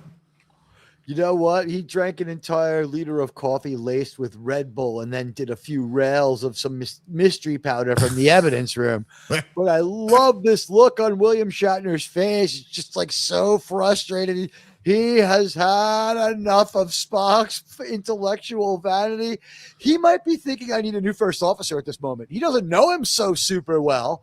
They're only out there 8-9 months, And at this point, for the audience, we could lose a major character. We lost a major character in Where No Man Has Gone Before. We could shed another one. Like Gary Mitchell walks onto that bridge like he's going to be in this crew forever. And by the way, Joe showed up like he's going to stay in this crew forever. And so does Mr. Riley, who gets like 2 more appearances. Kirk, then, after he reorients Spock and Spock goes off to math, Kirk has his breakdown. And he's like, I lose you. Now I know why they call you she. And Kirk's inner pain here is that he is bonded with his Wait, why did the Enterprise just start ignoring him? Yeah, he tried to talk to the computer, and it was just like, what did I do? I got my hair cut.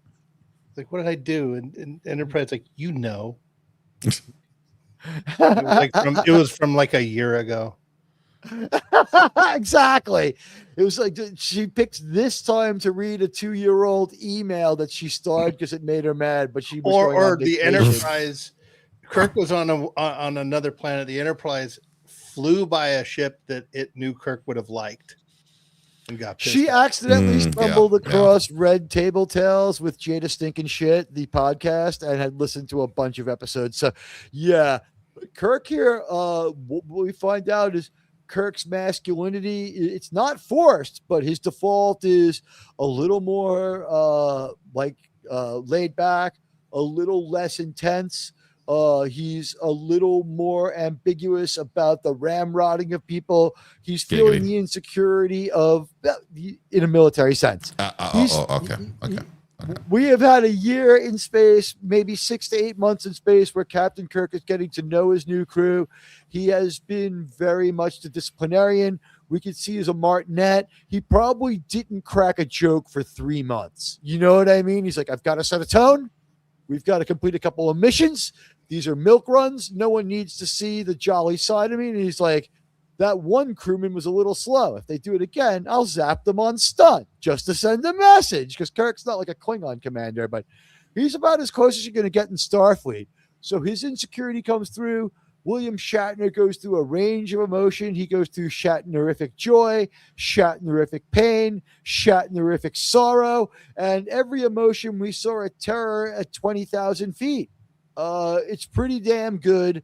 And I thought that William Shatner's acting here, again, this is an acting grenade. Let's have Germ tell us what he thinks. He started the Leonard Nimoy one, and then we'll go to JT, who didn't get to weigh in on Shatner, on Nimoy, I don't think. I may have messed that one up as far as giving people things. I apologize. Oh, no. Well on schedule. Let's go to Germ first. What did you think of this acting challenge for William Shatner? You're the captain of a spaceship. Go in there and have a meltdown. This is Shatner at his best. Just hamming it up, turning it up to 11. All focus on him. Just as showman as he can get. You don't get any better than this. I would tend to agree with it is a good touch. He is obsessed with the ship. It is the only thing in his life. He put some thought into this. He had been ruminating over these things in the back of his mind that he could control and minimize, but not shut off. And now that his guard is down and he's been disinhibited, as the term goes, Captain Kirk is swooning in doubt, something that he's not known for. But don't worry, Enemy Within's coming. JT Kirk, William Shatner, throw him this acting challenge. Go in there as a strong military commander and fall apart. You've had this job 2 weeks. I think that if people think that maybe Bill Shatner doesn't have depth, are just really missing the point here, that he has a ton of depth. This is an entirely different kind of drunk than he's acted in other shows later. He has acted as Denny Crane in a completely different level of inebriation. I think that this was a really cool use of his acting ability because he had to act incapacitated and determined at the same time. And you don't get the sense that he's ever out of control, like 100% out of control. And if he hadn't kept it together just a little bit, the entire ship would have been lost. And you get that from this acting. You get that from the dialogue and the writing too, but a weaker man could have not delivered this. Fantastic summation. I would say, yeah, he's got to get enough back together. His demands intellectually aren't as high as the mountain Spock has to climb. Spock has to do like hydraulic equations, and with hydraulic equations, and Kirk just has to. This is not easy, This is like the harder emotional flex. Spock has the harder intellectual flex. And I like how we gave them varied challenges. Spock, intellectual, focus. Kirk, emotional control. Two different things. He has to control himself and channel only the leadership emotion and somehow compartmentalize the nagging doubt. And if you want to talk a little more about that, go ahead. If you've had the last word, we'll pass the con. You tell me. Oh, feel free, pass. Feel free, pass. Sean, tell us what you think. We throw this to William Shatner. You've had this job for like 2-3 weeks. You've done like 1 or 2 episodes. Then you tell him, go do this. My God. I'm in awe of what he did here. Tell me what you think. It's great. And it was a great choice to put this in. We're in what, episode 4? Is this episode 4 or 5? It's we'd have to look at film order. We'd have to look at film order. Look, Cage has retroactively been called episode 1. It's not. Well, this is I mean, I'm episode talking 4 from what the audience saw. This was the 4th broadcast episode. Yeah, no, it's a great choice to have him do this because it really it shows a lot of what Kirk is and what drives him. And it was a perfect time to put it this early in the season to establish Kirk as a character and the performance. Well, JT and Germ said it. I mean, this is peak Shatner. It's really good stuff. Now, just to build on this, Teague, you were saying, Admiral Sir, that this was the 4th episode. If you put the Cage as number 1, The Naked Time was produced as episode number 7, immediately before Charlie X. Broadcast 4, though, so they don't have the Charlie X experience. All they have is Where No Man Has Gone Before and the Corbinite Maneuver. Yes. Then I think they do this one. Then Mud's Women, then Enemy Within, Man Trap, and then this one. I think that there's one that was made earlier that gets shown right before the menagerie, but we'll burn that bridge when we come to it. All right, so Captain Kirk's burden here is self-doubt. He's in a lot of pain over the fact that he has all these lives in his hands, and he takes his job quite seriously, but he gets it together enough to go over to his lead department heads and say, science this shit and fix the ship. Yeah. Now, does anyone think that Scotty's extremely high tolerance kept him from feeling this, and he's actually heavily affected and enjoying it? 100%. That's what we were trying to point to earlier, Admiral. Like, what we all agree. No, I got that joke. Yeah, I got it. Well, Scotty's already 3 sheets, so it's not going to be any different for him. He wakes up in the morning with a glass of scotch. Yeah, he's going to have a little bit worse of a time than he normally would at his age, but he drinks alcohol. The effects are much like synthahol, but they're extremely difficult to dismiss. That's why I prefer synthahol. Okay, so Spock's emotional meltdown is in the books. The engineering has been recaptured.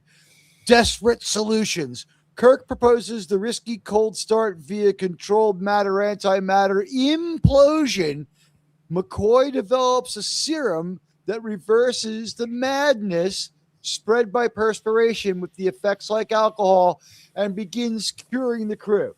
So he's manufacturing his cure. He's got his hypo spray. Let's make sure we call it that. He's got his hypo spray, and he's hypo spraying people left and right with the anti-space madness agent. Mm-hmm. This is before the era of informed consent and HIPAA. I'll point Kirk that out. Informed that like Fauci here just tears his shirt open and sprays him right away. Well, I think in the military they can compel you to take shit. Yeah, but you notice Shatner had to have his shirt torn. In the 60s they did. Shirt. Yeah, this time they did. They won't make you do it. They'll send you to Leavenworth and then kick you out. They won't, like, once you refuse and they're like, I don't think you understand, son. You're a private and I am a lieutenant colonel and you're getting that inoculation now. Sir! No, sir! All right. I'm sorry. I cut off Germ disciplinary there. barracks. Go ahead. But you notice they tear his shirt. Shatner was having a fit. That Takei was able to take off his shirt, and he wasn't. Is that I true? believe it if it's true. I mean, I know about Shatner's frustration with Takei from reading Shatner's book about the series, so I don't know where Germ's getting this. Do you want to source that a little for us, bro? That is a very, very old rumor. Okay, cool. So Every grain of salt, but time that's what that we've heard. Anyone shows any type of skin, Shatner is lobbying to take off his shirt. I would point out that we again did a weird thing where when we see shirtless Sulu, he's got Asiatic tone foundation like bronzer across his nipples. Captain Kirk I had wasn't foundation looking, on his but I'll nipples take your and word Charlie for X. it. You can't unsee the weird like foundation across Captain Kirk's nipples in Charlie X, and you're like, why? And then like after that, like the show invites you to look. And damn it, every time you're right. You're like, what the hell is going on with Sulu? Why is Sulu got bronzer on his nipples? But whatever. I think you're the only one who was looking for that, Teague. The Ginger Menace noticed it too. We had like a really long conversation about it. Well, that's okay. No qualms there. But she also was in love with William Shatner. I just like noticed it and thought it was really freakishly weird. So we have nothing to do but wait for the implosion to work out. Did Spock get it right? Is the serum going to work? Everyone starts coming clear as soon as the serum hits them. So it seems like it's a hit. They discharge Sulu from the medical bay. That's going really well. McCoy is the hero of this episode.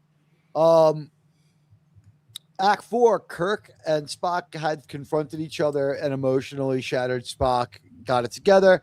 And we ended with the escape in the time warp. This ends Act 4. The time warp, we introduce our Star Trek music. We're going to hear this music a lot. And I think I got the slide in here. There was one change in this episode that was pretty major. It was cleaned up, non-AI cleaned up. It was fixed. Here's McCoy phoning in the results that we've got, a working vaccine. We start going unbelievably freaking fast. Sean is old enough to remember this, as are some of the panel. This is not much different from what it was portrayed as in the series when they showed it to us. Yeah. In fact, when I rewatched it, I'm like, I didn't think that they changed it. Yeah, like when I watched it, I'm like, oh, they didn't do anything with this shot. And if they did do something with it, it still looks great because they could have put streaks and they star didn't overdo streaking, and it. they didn't overdo it. You know what was I think what they did was they did a simple editing trick where they placed the one screen over the other. We have done that. They already had a blue screen from production, and they just put a better looking star field with a better looking cluster of the like that dense ball in the middle is like most of our galaxy flying away from them. They're going to need a couple of weeks at like high warp to get back after this gets done, or maybe the days they get back. So a cured Sulu returns to the helm. Spock and Scotty execute the cold restart, which unexpectedly, 1, works, and 2, throws the Enterprise 3 days backward in time. Kirk decides against returning to Psi 2000 and orders the ship onward at warp. Yeah, like they could have gone back and warned themselves. He decides not to interfere with their future actions because, their now future actions, because they came out of it okay. This is not the way it was broadcast. Sean, was this not white with black numbers? Yeah, it was like literally it was literally like a car odometer that they were doing. Yes. Oh, so this is touched up quite a bit then. This is touched up, yeah. But it's still, might be it's totally different. It's totally respectful to the original image. They didn't do anything flashy. It still looks it's very much the same. The thing about I would say is they may have built a new prop and totally started over or something, because this is what they've done here is they've replaced all the numbers. If they only took out the numbers, they did such an amazing job and maintained the glare off the glass. I almost feel like they did like some of their best work here as a special effects team. And this, by the way, Sean, I'm going to call this an excellent call, even though it was an unneeded special effects.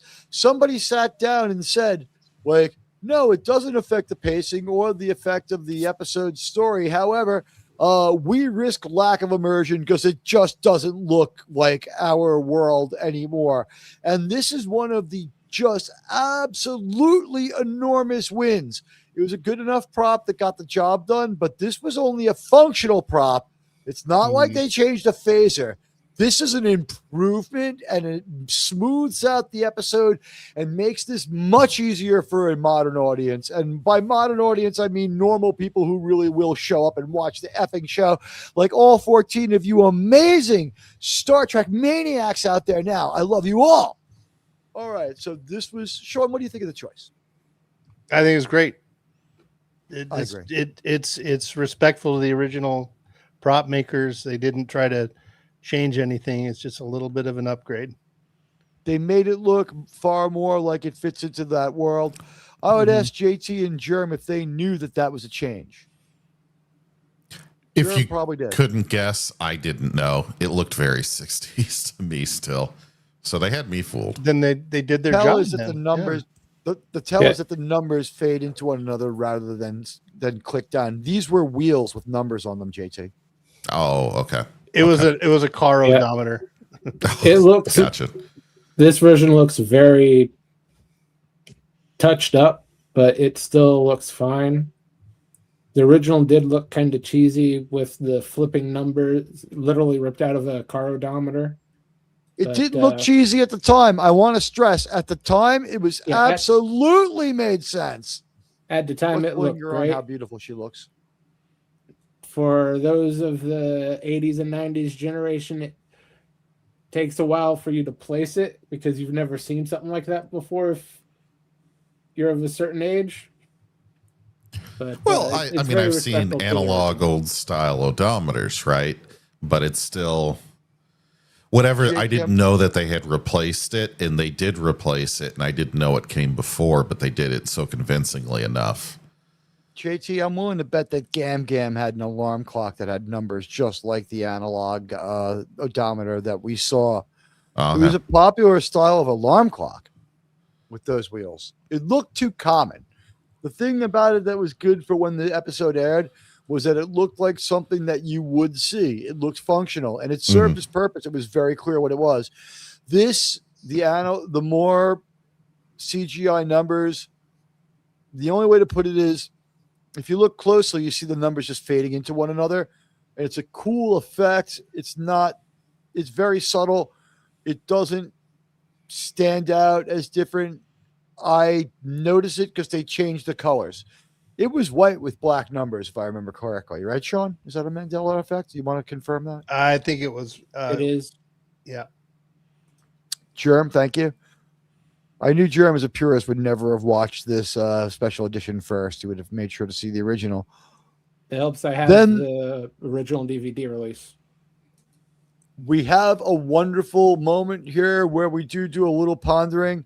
Captain Kirk, with some glib frustration, goes, we lived those last 3 days. No, let's avoid ourselves, and we'll head back to Federation space at warp. And that brings us to the end of the scene-by-scene breakdown of the Naked Time. We have time to react to this episode and give our thoughts. I'm going to go around the horn and get everybody to give their opinion on this. So, guys, get your ratings ready. I asked you, the audience, a question at the beginning of our program, and let me take a look right now and see how it's going. This was, I think, another tough question. It was the easiest tough question I could come up with. I've come up with some pretty mind-bendingly interesting questions, if I may say so myself, the first couple of weeks, but there were mind-bending questions right on the surface about them, so they offered themselves to me. I don't want to take any special credit for that. This one is going to be recurring because there's a lot of episodes we could ask about, and I have to think before I fill out Sean's matrix on this one.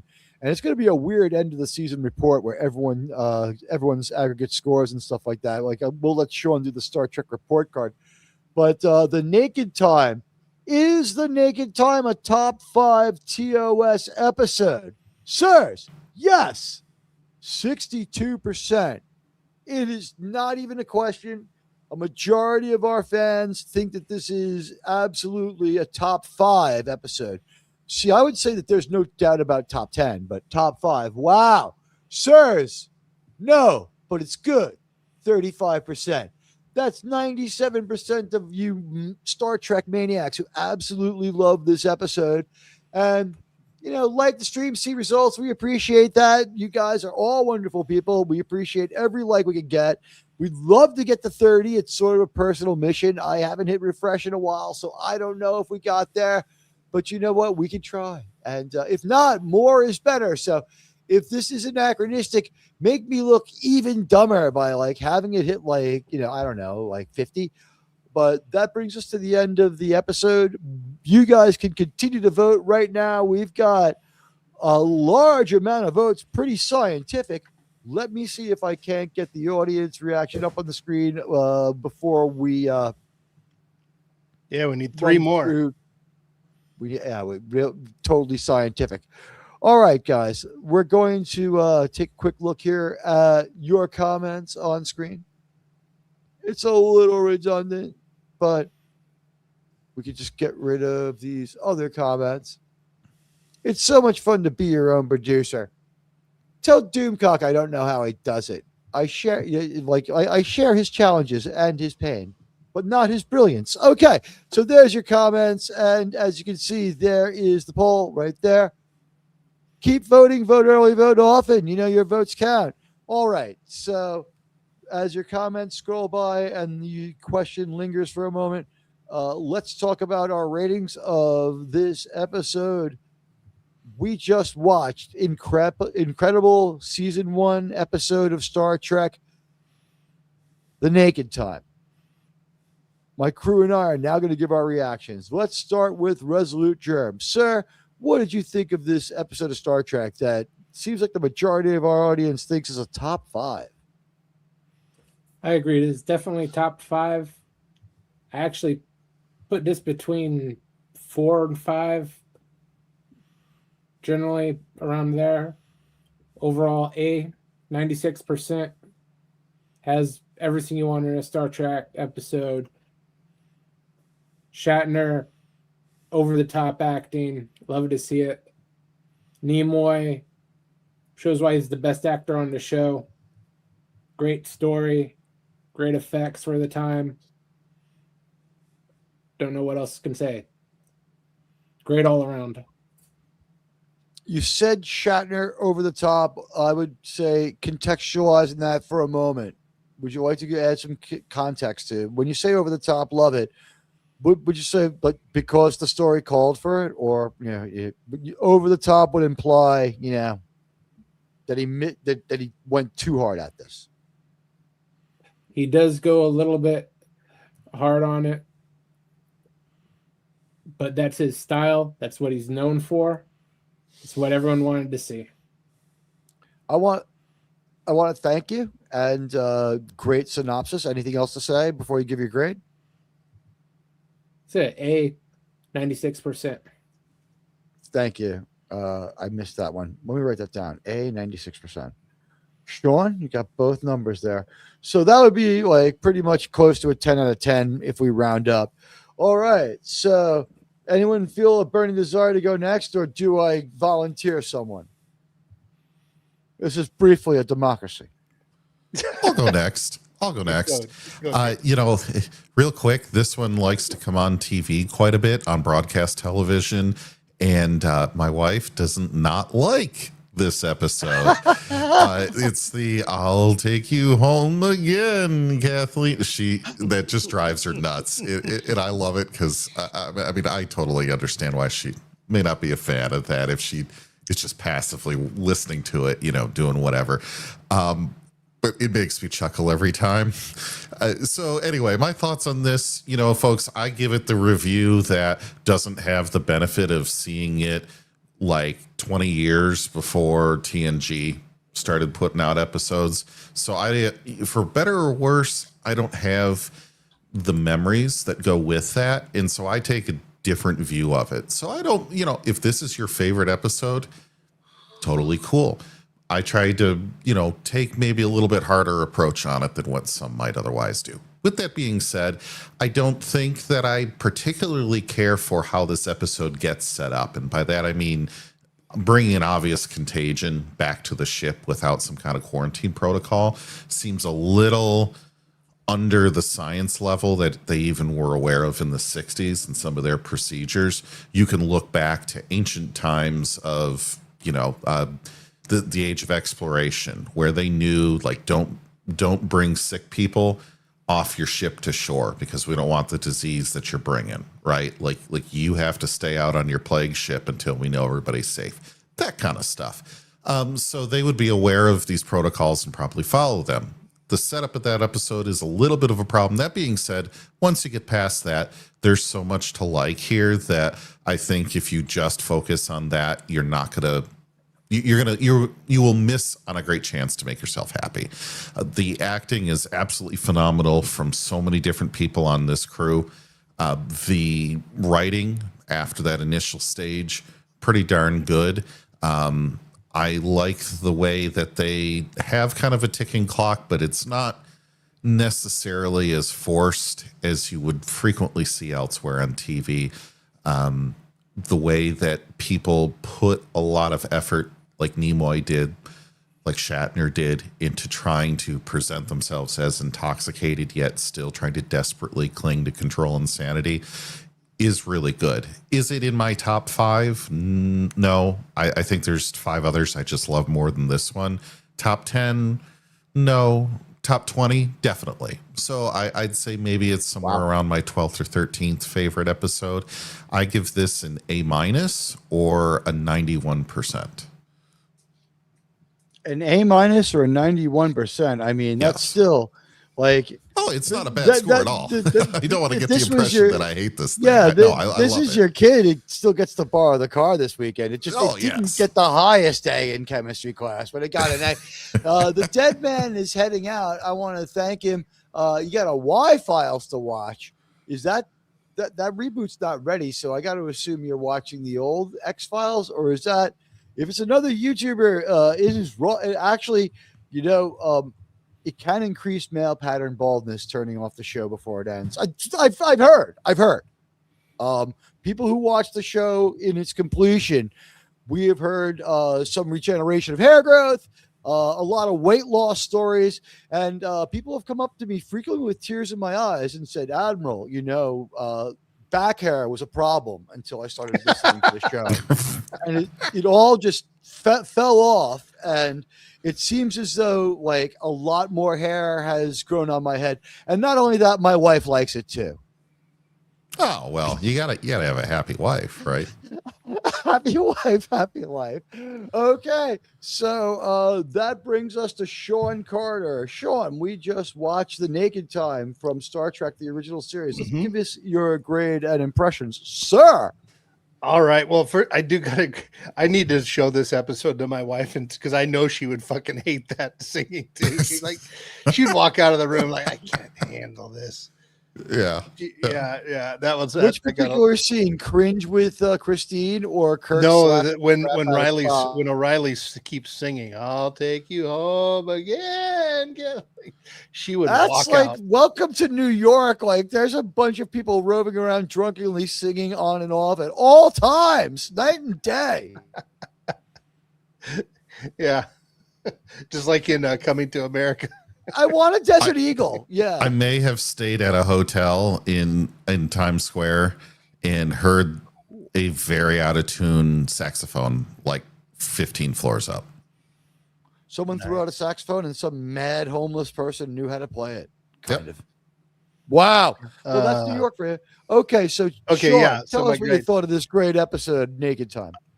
It's one of my favorites. It's not in my top 5 though. There's too many others I think that edge it out a little bit more for me. But that said, I do give it an A. It gets a 9 out of 10 for me. But as for my score, it as far as grading all these things with our matrix, it gets a 78 out of 100 possible points. But on a personal level, it's a 9 out of 10. But it doesn't do a few of the things that the best Trek does for me anyway. There's not a lot of humanity and optimism in there. You know what I mean? Like I had to laugh at this joke. I'm sorry that I interrupted you. I'm sorry. It was a joke. It was a joke worth. See you next Tuesday. I hadn't seen before, and they cracked me up out of nowhere. Tuesday. So, you know what? They earned the spotlight there. I'm really sorry, Sean. You're making a good point. That's a great handle. That's almost as good as Dixon Cider. How is Dixon Cider doing? He's good. He's good. Please forgive me for interrupting you. And no, that's okay. I'm so sorry. I'm so sorry. I was looking at my matrix. I didn't see you pop it up, or I would have stopped. But there's not a lot of humanity and optimism going on here. And they don't all need to. I don't knock it for that, but that's one of the reasons it doesn't get in my top 5. For me, the top 5 nails every single category that I have on the matrix. Science fiction ideals, humanity and optimism, story, adventure, and exploration. We don't do much adventure and exploring here. It's just something that happens to the ship. We don't meet any new aliens. There's no moral dilemmas going on, really. So, again, though, it doesn't mean it can't be someone's favorite. Some of my favorite episodes don't have everything. But, totally valid if this is your favorite or in your top 5. Great. And going to your question about Shatner going over the top, yeah, he was. And it's peak Shat, and it's why we get all the memes, but it makes sense to the story. He was inebriated, he was stressed out, he's got this disease going on, so it makes sense that he would be going a little nuts. So I think it fits the situation. I don't think it was overacting at all. It fit the story. So it was a great opportunity for Shatner to do the Shatner in a way that made sense for the story. It's also very possible that the director was like, I want you to turn it up. Yeah, turn it up, man. I want intensity. It's all on the line here. You're going to lose your ship. Yeah. Faster and more intense. All right. Yeah, exactly. John Meredith Lucas, George Lucas's not uncle, was there. Okay, so Sean gives it an A and a 9 out of 10, but it's a 78% A. That's what the rating is for.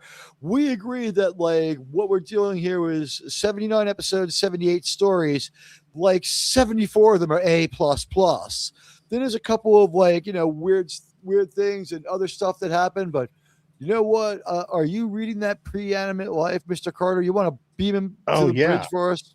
Sure. Let's bring in our guest here. Sirs and madams, the hey. Welcome. I had the wrong camera on. Let me fix my camera. Hey, Mark. Sorry, I'm popping the OBS logo. Mark, before you turn on your camera, we are reviewing the naked time, so you are required to be naked.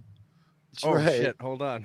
I got my Galileo. Welcome to OnlyTube. I think that would kill your ratings. Yeah, that would be bad. Yep. Do I got my hat on crooked here? I don't see.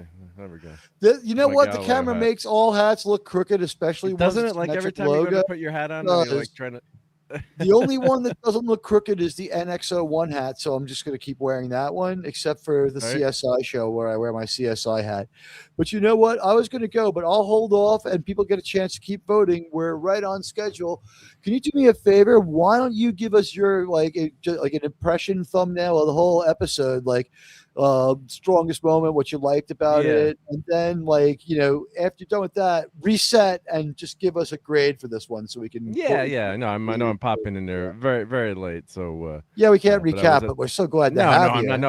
Quick. I was at a con today, so of course Sulu has probably his best moment in the whole series here, right? I mean, everyone getting their inhibitions out, so that's just what's so much fun fun about this episode. So, yeah, there's some great crew moments here. Her was got that good moment with Sulu, and it's just it's a dark episode in a lot of ways because it's letting out that inner, inner, inhibition, right? If you drank too much one time, not that I've ever done that, or Yeah, then never maybe you happened to say me. something that you don't want to say, or and of course I love the decon suits that they have in this are just so classic, right? The shower curtains.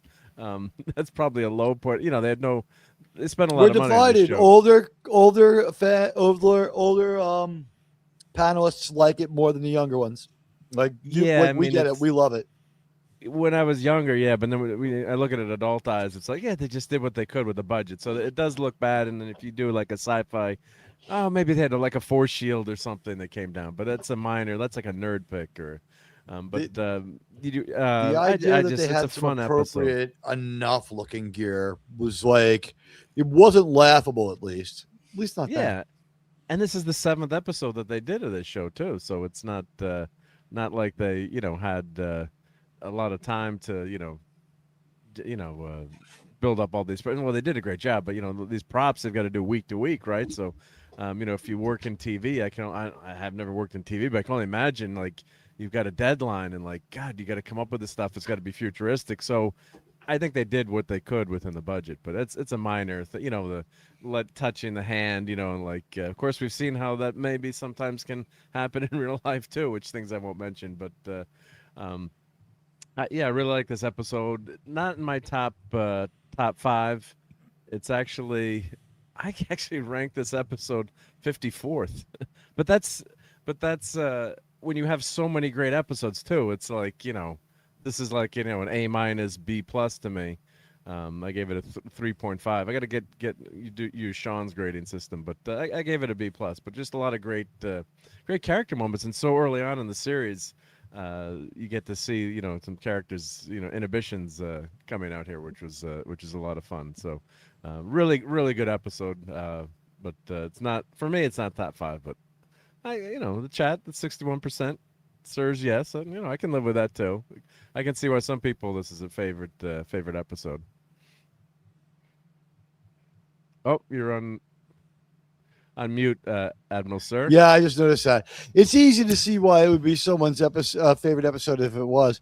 And Welshie joins the Q continuum as he hits the outer sensor array.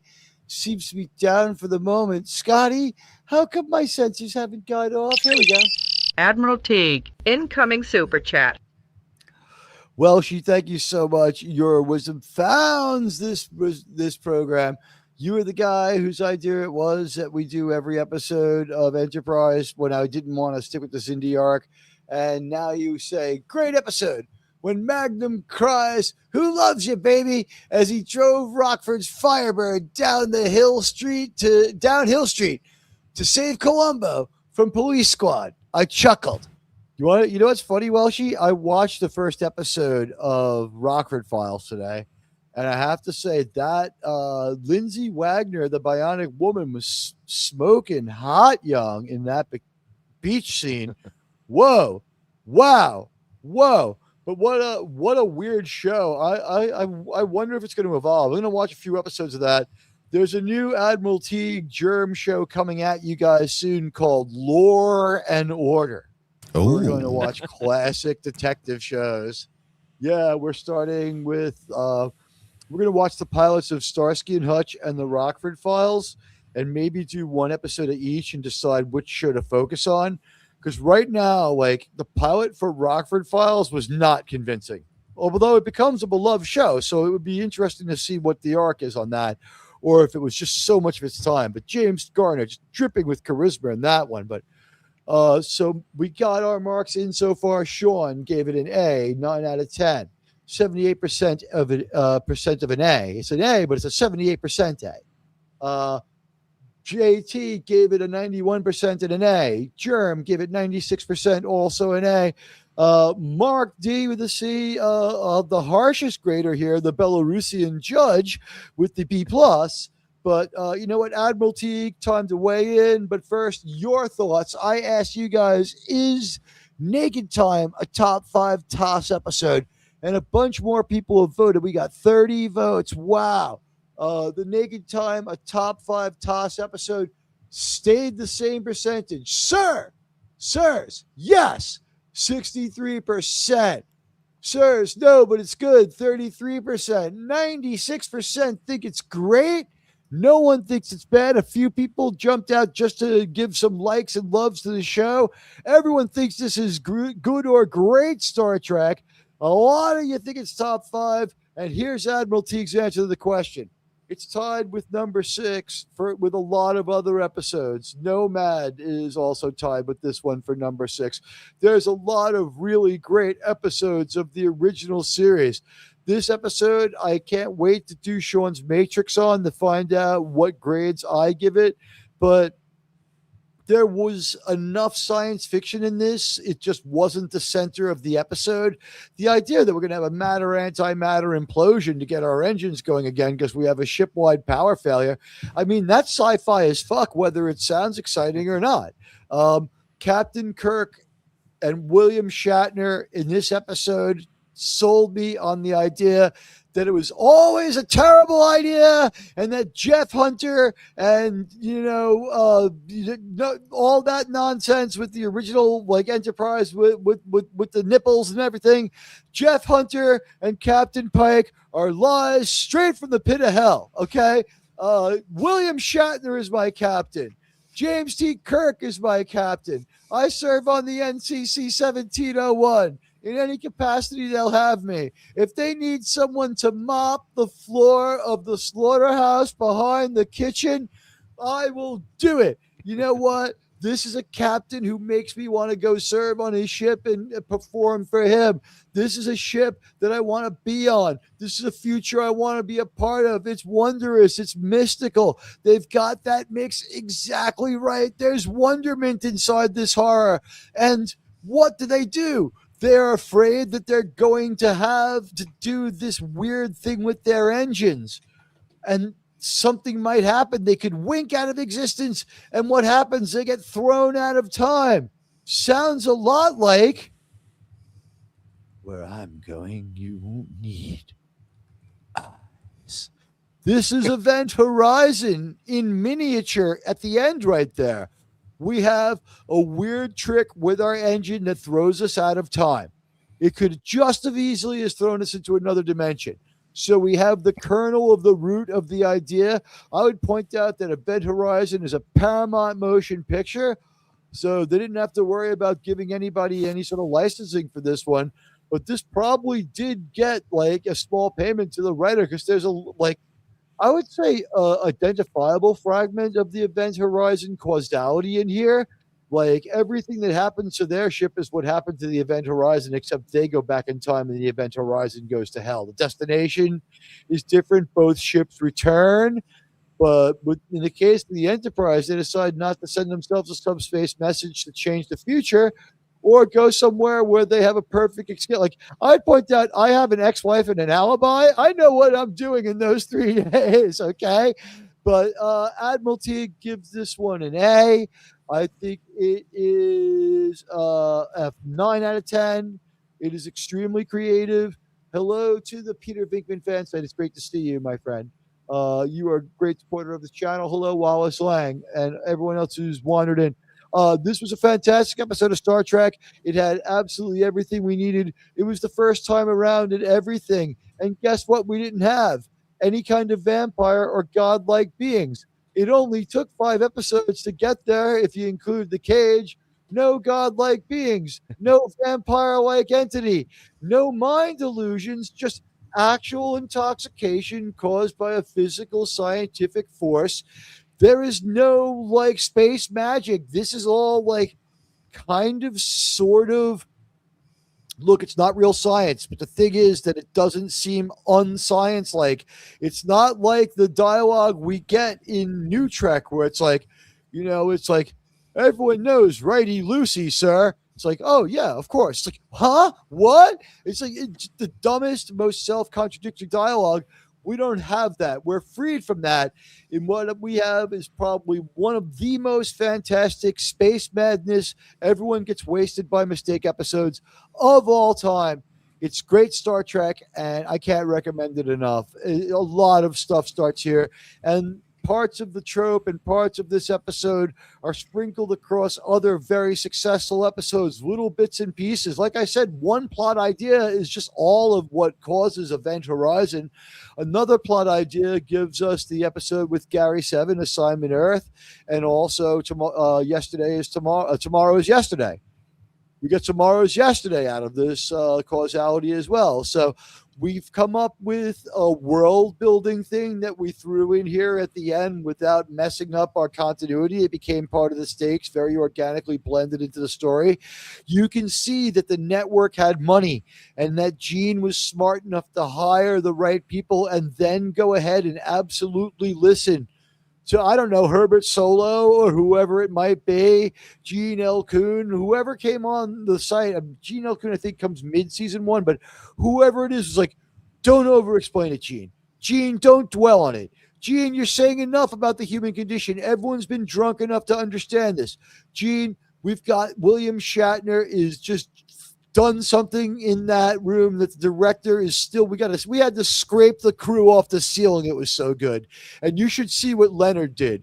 We have got a fantastic authoritarian medical performance by DeForest, where he is a space, physician in, par excellence. It's fantastic for the episode. This is one of our strongest cast performances with cohesion.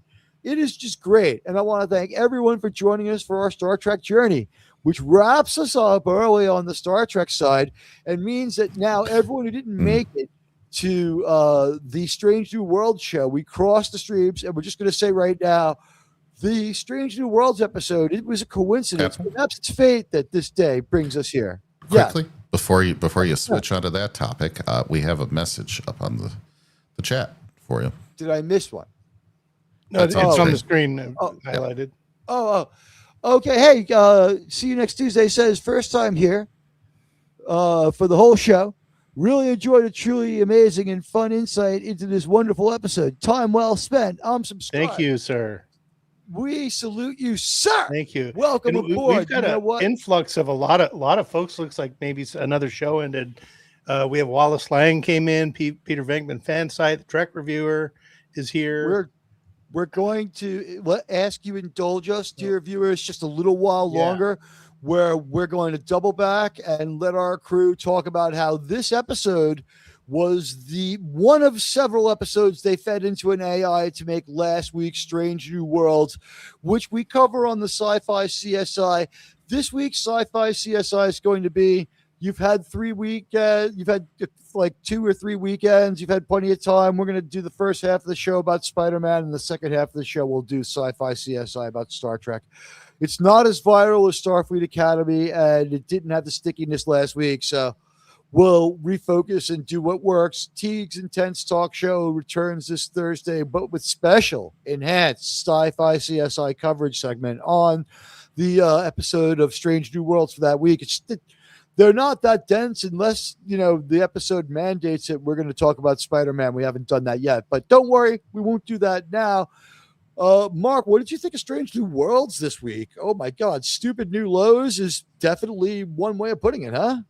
Well, I have a confession. Meet me in the middle since here. I have a confession. Since I didn't watch the episode, I'm going to hijack it to show you what I got at Comic-Con for my few seconds here. So That's cool. So I picked up Our Sulu. fans love and I that picked too. up We got Chekhov. Comic-Con this stuff. So it's comic. Well, I mean, these are new old Migos. I do have my original Right. Migos, but I haven't watched any of Strange New Worlds or whatever the heck the show is. I have to catch up. I haven't wanted to punish myself. So I did Hey, there's no need to catch up. Yeah. Your brain will thank you. Watch our show. That's all. Yeah. Oh, hey, Janice. Janice Rand. Yep. So I picked up some cool swag. So that's what She I'll do definitely for gets my us to segment. notice her legs there, for sure. Yeah, She's the short skirt version. The box would lead you to believe that even though she's in a TOS uniform, they made it off the movie contract because she is in Wrath of Khan as Janice for that 1 second. She is. Yeah. So she's in that you scene. could justify making a figure of her. And these figures And are so look cheap. at her legs, Jim. Yeah, these figures are so cheap to get now too. They had like a bargain bin like box. Like this one was $10, but they had $5 bin of like all the Star Trek figures. So, but I've got so many of these. I'm like, I don't remember. You know, you buy duplicates, it's okay. But I'm like, Chekhov and Sulu needed a home, especially after Naked Now. So yep. So I couldn't resist getting some more Migos. Well, Naked Now is in about 4 years, but yeah, it is Naked Time. You know what I'm? Yeah. I know what you meant, but I had a chance to make a good joke about our job security. Right? Yeah. Right. So I did not watch any of the new Star Trek yet, but good for you. I'll get on that. So we all sort of commend you for that, and I think we're all a little jealous, but.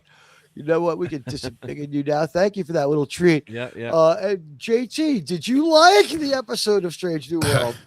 Well, you know, since they put so little effort into even bothering, I also put so little effort into bothering. Normally, I have anywhere from 4 to 11 pages of time-stamped comments, just doing a withering. There wasn't 4 to 11 takedown. Pages of stuff going on in this. No, there wasn't things. that. We looked at stuff for long periods of time. By the way, I forgot to do this. Guys, your votes count. Is the Naked Time a top 5 episode? Everyone agrees. We got the 96%. It's still plateaued at 30 votes. We're going to end the poll. I thank everybody who participated in our democracy. And maybe if I clicked on the actual poll instead of the one on StreamYards, it would end it. Admiralty demonstrating is extremely high. I'm smart enough to be in Mensa, but I'm worldly enough to know that you're retarded if you put that license plate, if you put that bumper sticker on your car. Like, hey, Mark. But Mensa, you're so smart that you get a sticker that shows you're dumb. Go ahead, Mark. I'm going to make you jealous. I got the limited edition Janice Rand. Ooh, because of the bottle of vodka. That's awesome. Ouch. Wow. Yeah, or is it Sorry and Brandy? Yeah. My family lives exactly raised on it. Yeah. I'll tell you one thing about that episode. If you're gonna go ahead and just film in the hotel in probably British Columbia, where everybody's staying at that time, you should at least try a little harder to make it not look like you stayed at a Holiday Inn last night. And if you can't even do that, why would you expect anyone to seriously want to give their time to watching your show? What little they were able to do for the aesthetic made it look like a sky lounge at a major city's airport. It sucked. Not even that. Well, that closes the book on that one. Who's got interesting stuff going on this week? Mark, is there geekery tomorrow night? I'm sure our friends want to know. There will be geekery, and there will be a lot of Comic-Con talk. I got to meet Patrick Warburton, the Tick, cool. From Seinfeld. Yep, he was fun to talk to. I got kicked out of the Priscilla Presley. Did you tell her she had a nice beaver? Yeah, they told us. I yelled that out from the crowd. But they said no pictures. We're like, oh, I don't need a picture of Priscilla Presley. But I was on my phone, like on my lap, like had it on the lap, like checking what comics to buy to see Walt Simonson, and like my friend had his phone up, so they So then like they're like, you have to put your phone, and he got kind of nasty, like, don't touch me. He's like, I'm not taking pictures. And then like 15 minutes later, they came over, and they're like, they've asked you to leave. I'm like, what? I'm like, I'm not taking pictures. So it was pretty funny. Booted from the con, or just despite your word of honor, people fuck panel. them over all the time. Like Priscilla Presley's had recent tragedy. She doesn't need any more trouble. I'm really sorry that you didn't get to see her, but I almost understand for her. After what happened with Lisa Marie's only like 18 months ago, right? Maybe 20. Yeah, but I mean, they should have said we don't want any phones out. They just said no pictures. They didn't say, it was a bad warning. I'm not saying what happened was justifiable. Yeah. I'm saying it's logical. That's all. Like the logic, they've been screwed over by so many like low life paparazzis. Like the real fake news beat up on them. It's a terrible shame. All right, so what time are you going on tomorrow? What time should people tune into your fantastic channel? 10:30 Eastern. 10:30 Eastern. So be there, and we'll have lots of comic book talk and lots of cool pictures and cosplay, and Wow, there's some cute cosplayers out there, I gotta say. Oh And yeah. also some dudes too who take it to the next level with their with all their stuff they have. So yeah, it was thank you, buddy, for posting that. Yeah, a lot of fun day. I got my steps in, which was Also, good too. some interesting new nice. pictures never before seen of Priscilla Presley might be on Get me in there. trouble now. Yeah, it's like God. Yeah, I'm like, yeah. I'm like, and then the guy that kicked me out, the scouts volunteered. I'm like, I'm a scoutmaster, an Eagle Scout. I'm like, you didn't tell us we couldn't be on our phone. It's like, oh, I'm sorry, they just want you out. I'm like, all right. So yeah, but anywho, it was fun. We were actually joking with my friend all day. I'm like, you get kicked out yet? Hey, So- Mark, why is the Count humping the Enterprise behind you?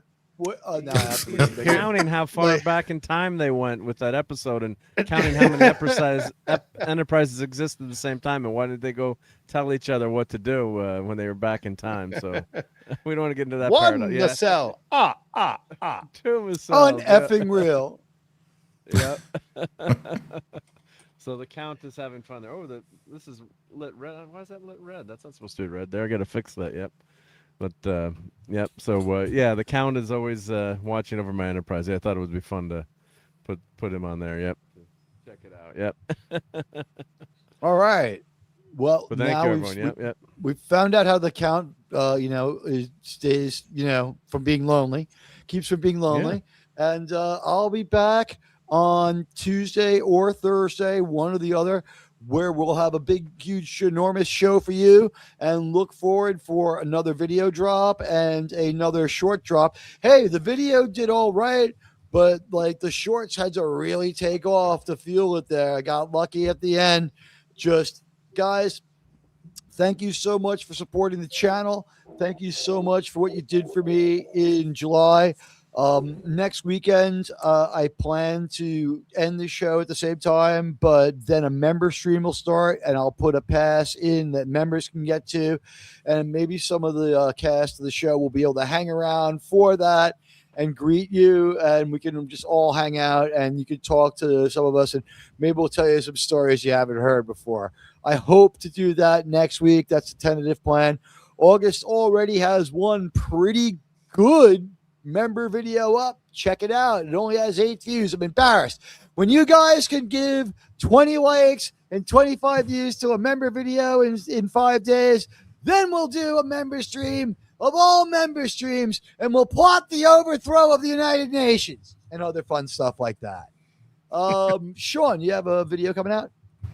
I don't know. I still have to put one together after the meltdown. I think I'm going to do a video of the Reliant meltdown and subsequent rebuild, but rebuild's going okay. It's actually going to be better than the first one, so I'm trying to look at it in that respect, that this one will be better. Could you save anything from the old one, Sean? Or no? Oh, sorry. I was hoping you'd say, yeah, I was able to save some stuff. Or it kind of looks like the Genesis device went off on it after I threw it across the garage. Oh, okay. Yeah. All right. Yeah. How do you deny yourself the pleasure of destroying it? Come on, I understand. The guys, guys, I should have got an M80 and just blown that thing up. You live in Texas, and like people would analogize you to Hank Hill, but I would say like you're more like Genichiro Hill, because you're like your greatest pleasure in life. Imagine if you could get hired by Toho and they'd be like, "You build city all day, then we destroy city. You get to watch. Then you build new city." That would be great, because it'd be model building all day long. This was just wasted time and whiskey, I guess. It'll turn out okay. It's going to be all right. But I'm working on another model that I can't disclose quite yet. But it's going good. I don't know when I'll get a video up. I've had too much housework to do. I think if Mark and JT can figure out how to do a controlled implosion of the live stream, we can go back in time and fix that Reliant. Germ, do you have anything going on? Yeah, Tokyo SOS on Monday. Okay, you did that so fast I couldn't embiggen you, but hey, okay. Sirs, madams, we love you. You know what? Before we end the show, since it was fun the first time, and you know what? A lot of you did get here later. We'll play you the captain's log that started the show. This is why, we encourage you to get here early. We now try to get the plot synopsis out of the way with a captain's log to start every episode. And this episode started like this. Captain's log started 0808.26. Admiral Teague reporting. After a gruesome discovery, the away mission to pick up the scientific team monitoring the breakup of planet Psi 2000 brings a specific form of space madness back to the Enterprise. The madness manifests in what appears to be acute alcohol intoxication. As this happens, the planet starts collapsing faster, a situation that will call for precision navigation. Unfortunately, the helmsman and navigator are among the first to become heavily affected by the madness, which is spread by touch. The madness spreads quickly through the crew as the planet below continues to implode. With most of the crew affected, including Spock and the captain, it comes down to individual struggles for control and focus. Dark personality traits, insecurities, and recklessness start to arise among the crew members, with Mr. Riley taking control of engineering, thinking he's a 21st century live streamer. Before anyone can stop Riley, he's completely powered down the engines and orbit starts decaying. Captain Kirk makes the executive decision to do a dangerous cold restart of the engines, theoretically possible, but never before attempted. While this is happening, it's a series of struggles to survive the ongoing planetary implosion, protect the crew from themselves, and generally try to avoid the fate of ships like the Space Shuttle Columbia, the Event Horizon, or worse. Spock's made the calculations, but can he reason well enough? It all comes down to the theoretical relationship between time and antimatter that will show up again and again across Star Trek. This incident and the resulting emergency will reveal a risky way to rewind time. But will the crew and the ship survive? When all the pieces finally fall into place, there's just 19 minutes left to save the Enterprise. It's each crew member versus themselves as action, adventure, and even a little world building all collide in this voyage on the final frontier. Set phasers to stunning. It's time for Saving Star Trek.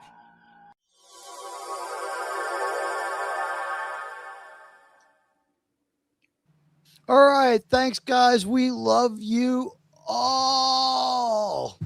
Sir, steam is better. Sir, honestly, the dogs are better. Sir, I have the man. Sir, my name is Raisin. $1 billion, sir. $1.1 billion, sir. Sir, he has a cold. Don't shake his head. Sir. Sir.